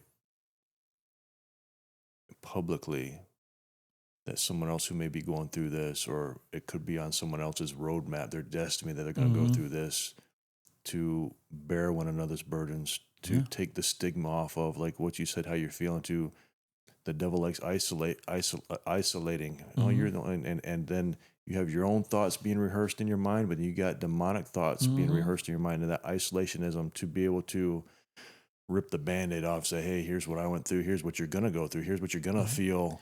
And it's normal. Talk to somebody. Jenny breaks down daily still. And there are times a few months ago, Jenny was having me move some stuff around the house, and we had this basket that was sitting on the stairs, and there was a picture of Ryder on it. I've seen that picture a million times, but for some reason at that moment, as I was walking by and glanced at it, it was like my heart was ripped open again. I busted down crying, I mean, all it takes is a song. Sometimes there's a song, some lyric in some song that I've never heard before or something. I mean, again, Jenny, God bless her. She's just so, she, like I said, on a daily still. I don't think, and I don't know, but I don't think I would ever want to get over it. You know what? I agree with you. And, this is a strange thing. Our house is like a shrine to Ryder. We've got, I want to say it's 6 foot by 3 foot collage of nothing but his fishing pictures that sits in our hallway. Under the TV in the living room, we got a huge picture of him and then pictures of the family. But we have a friend that lost their son. She doesn't have any pictures around. She said they just make her sad. So everybody's grief is different, right? I wouldn't want my house any other way. I want that shrine of Ryder. I don't ever want to, and I'm not saying that they're forgetting him, but I think that sometimes people just can't handle the emotions or the pain of loss. Because even though it's with you daily, like I said, walking past that picture just flared up a little bit more than normal, right? Again, and that's the thing. Like what was it? Yesterday, actually, Reith posted a picture I hadn't seen of him and Ryder. I don't know where he found it, but I mean, those things make me happy. But there are people out there that they don't want to see him. Again, I don't understand it, but everybody's different. I don't judge those people at all, but it's like everybody deals with it differently. And there's no right or wrong way. Sure. I mean, you got to make your way. You got to do what you can to continue to function and be there for, the rest of the family. What questions am I not asking you that I need to? I know we went over through, but through this, I just want people to understand, anybody that goes through this, you're not alone. There are other people out there. It's good to find support groups to do that. As men, nobody can, as a person, period, nobody can force you into therapy, right? You got to do it when you're ready. But you don't want to let your life get on the edge of destruction before you do it. Okay. Yeah, and I've told you, I've had a couple of my clients come in that similar happened. And I want to say, of the 3 or 4 that I can remember right off the top of my head, their husbands were doing the same thing. Husbands were not taking it well, but they weren't doing therapy, and they weren't dealing with it. And I know at least 2 of them have divorced now. Dude, that's a hard thing to get through. And I think most couples do not make it through this. I mean, I'm happy that we do know a couple that have, as long, like we have. But for those people, you got to do what you got to do to keep the family together. For the people on the outside that are watching this, because it is like watching a tragedy. You see a friend lose a child, you feel helpless. Don't just reach out. Hey, how you doing? Hey, can I stop by? Okay. Come out to lunch. don't be judgmental, because even though you might know the person, you don't know what's going on behind those four walls, right? You know, I mean, we tried to hide it, because we were scared of what people would think. Understood. And I'm not saying that's wrong, and I'm not saying we should have advertised it, but we should have been not so ashamed, because we didn't raise our children like that, But again, you're fighting the principalities, the spirits of this world. You're not, and you are in a fight to save your child's life, and not just with the drugs, but just in this world today in general. It's such a degenerate society anymore. Okay. I'm making mental notes. I'm listening to this and I'm digesting it. Yeah. No, I mean, those are the big things. I mean, not everybody has a marriage as strong as Jenny and I. Not everybody has a marriage as strong as you and Karen, right? But that doesn't mean it can't be, and I'm more in love with my wife now than I have ever been. My pastor, Wednesday night, we were doing a Bible study, and somebody brought up something. I can't remember what it was, but he said, divorce is hard. Mm-hmm. He said marriage is hard. And he made these different analogies. This is hard. That is hard. He said, choose your hard. Yeah. Choose your hard. Mm-hmm. He said, but choose the hard that's grounded in righteousness, goodness, gentleness, faith. Mm-hmm. So I would say, when it comes to relationships, marriage is hard, staying together is hard, but I would choose that hard. Yeah. Because that hard, there's a positive outcome. Mm-hmm. Don't know when that positive is going to come out. Yeah.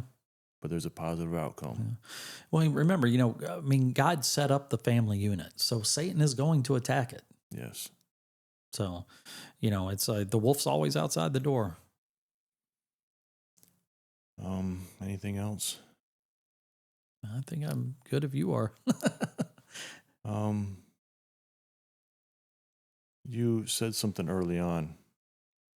You told your boys, hey, be like that girl. They showed you a video. Mm-hmm. You mentioned the guy at the ER that worked on your son and some people that brought him in. Yep.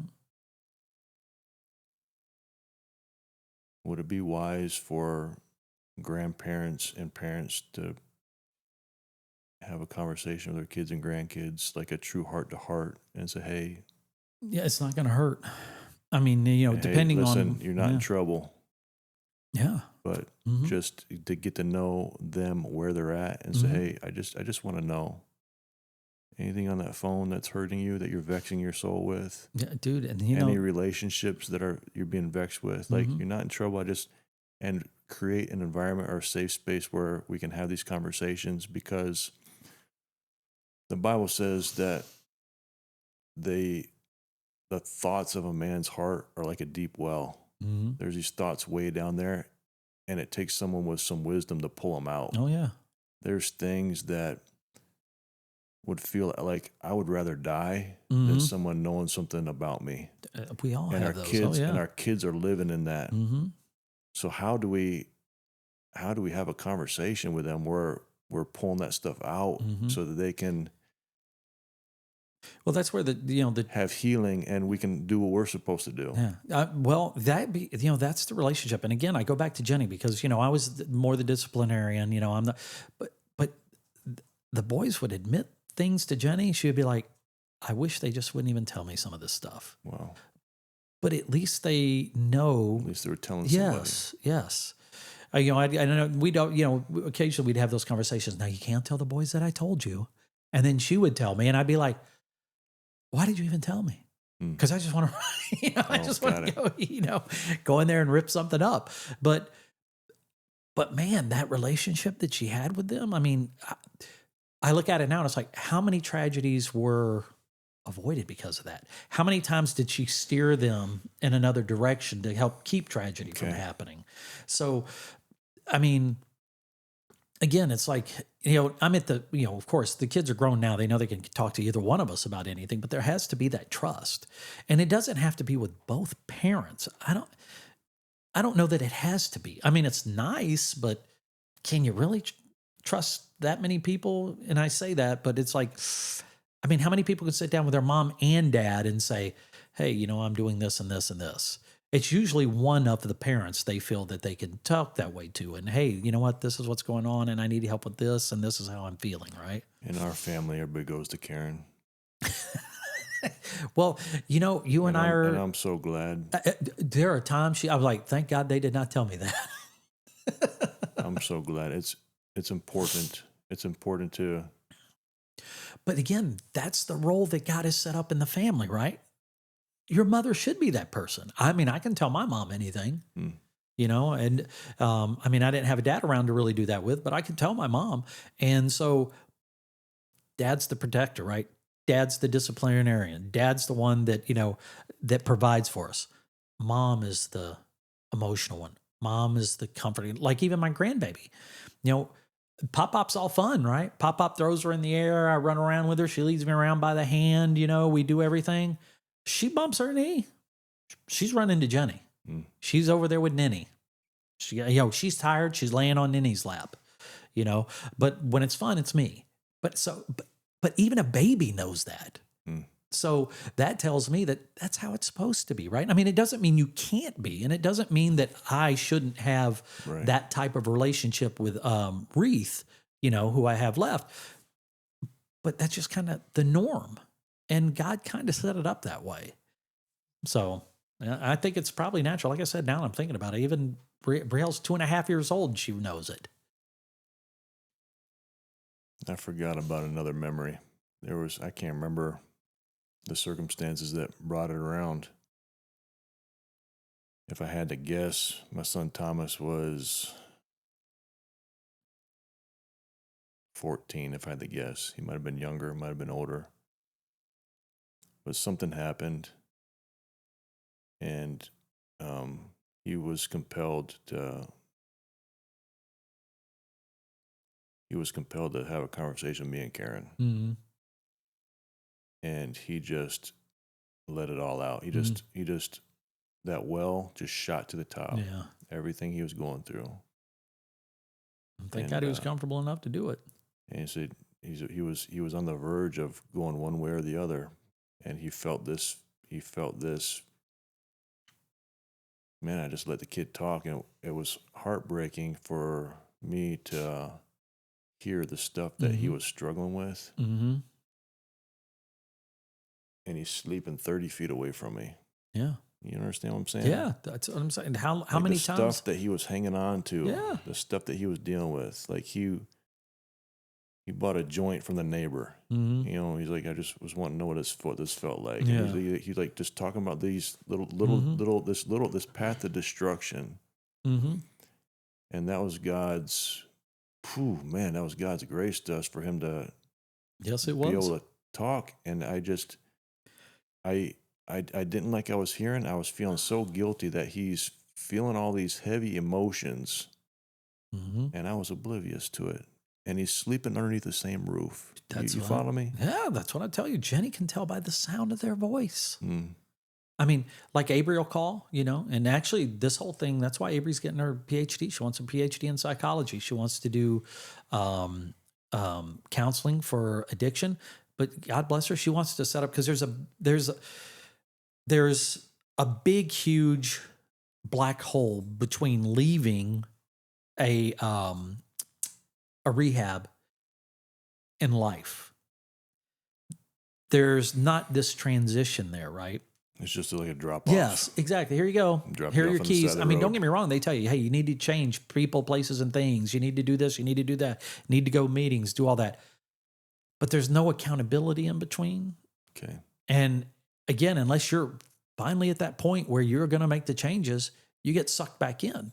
So that's what she wants to do, a nonprofit, an organization that helps with that transfer, so, that transition. So like maybe you get out and you call them up. Hey, I'm feeling this way today. All right, let's deal with this. Let's take care of this. Because they don't have that. You can go to a halfway house, but sadly, most of these halfway houses, guess what? There's drugs in the halfway houses. That's where they find them, yeah. And so this whole thing has molded the last 8 years, right? The one, and I say one, instant, but it's like it's like a star exploding in the middle of your universe. Everything else just kind of scatters, and then you're just trying to put the pieces back together. And so that's what Avery's decided to do. Like, I tried to get her to go to PA school, and she did that for a little bit at UF, but then she was like, my heart's not in it. I love psychology. I want to help people that way. Go do it. Go do it. Just because I'm doing what I'm doing, I do not expect you to come into the family business. You do that. She graduated UF with a 3.8 GPA. She's at USF in their master's program, getting in their PhD program. She's got like a freaking 4.0. Wow. But she loves that stuff. So looking back now, I see how it molds things. But you never get over the loss completely. Understood. And you see how now the loss has affected Jenny and I. You see how the loss has affected Reith and Avery. So it's like, I look back on it, and some of it is happening for good, like Avery. Like Jenny and I, thank God we were able to pull through and be there and continue this family and continue to be strong for everybody. But you lose sight of that in the grief. And with other people on the outside looking in,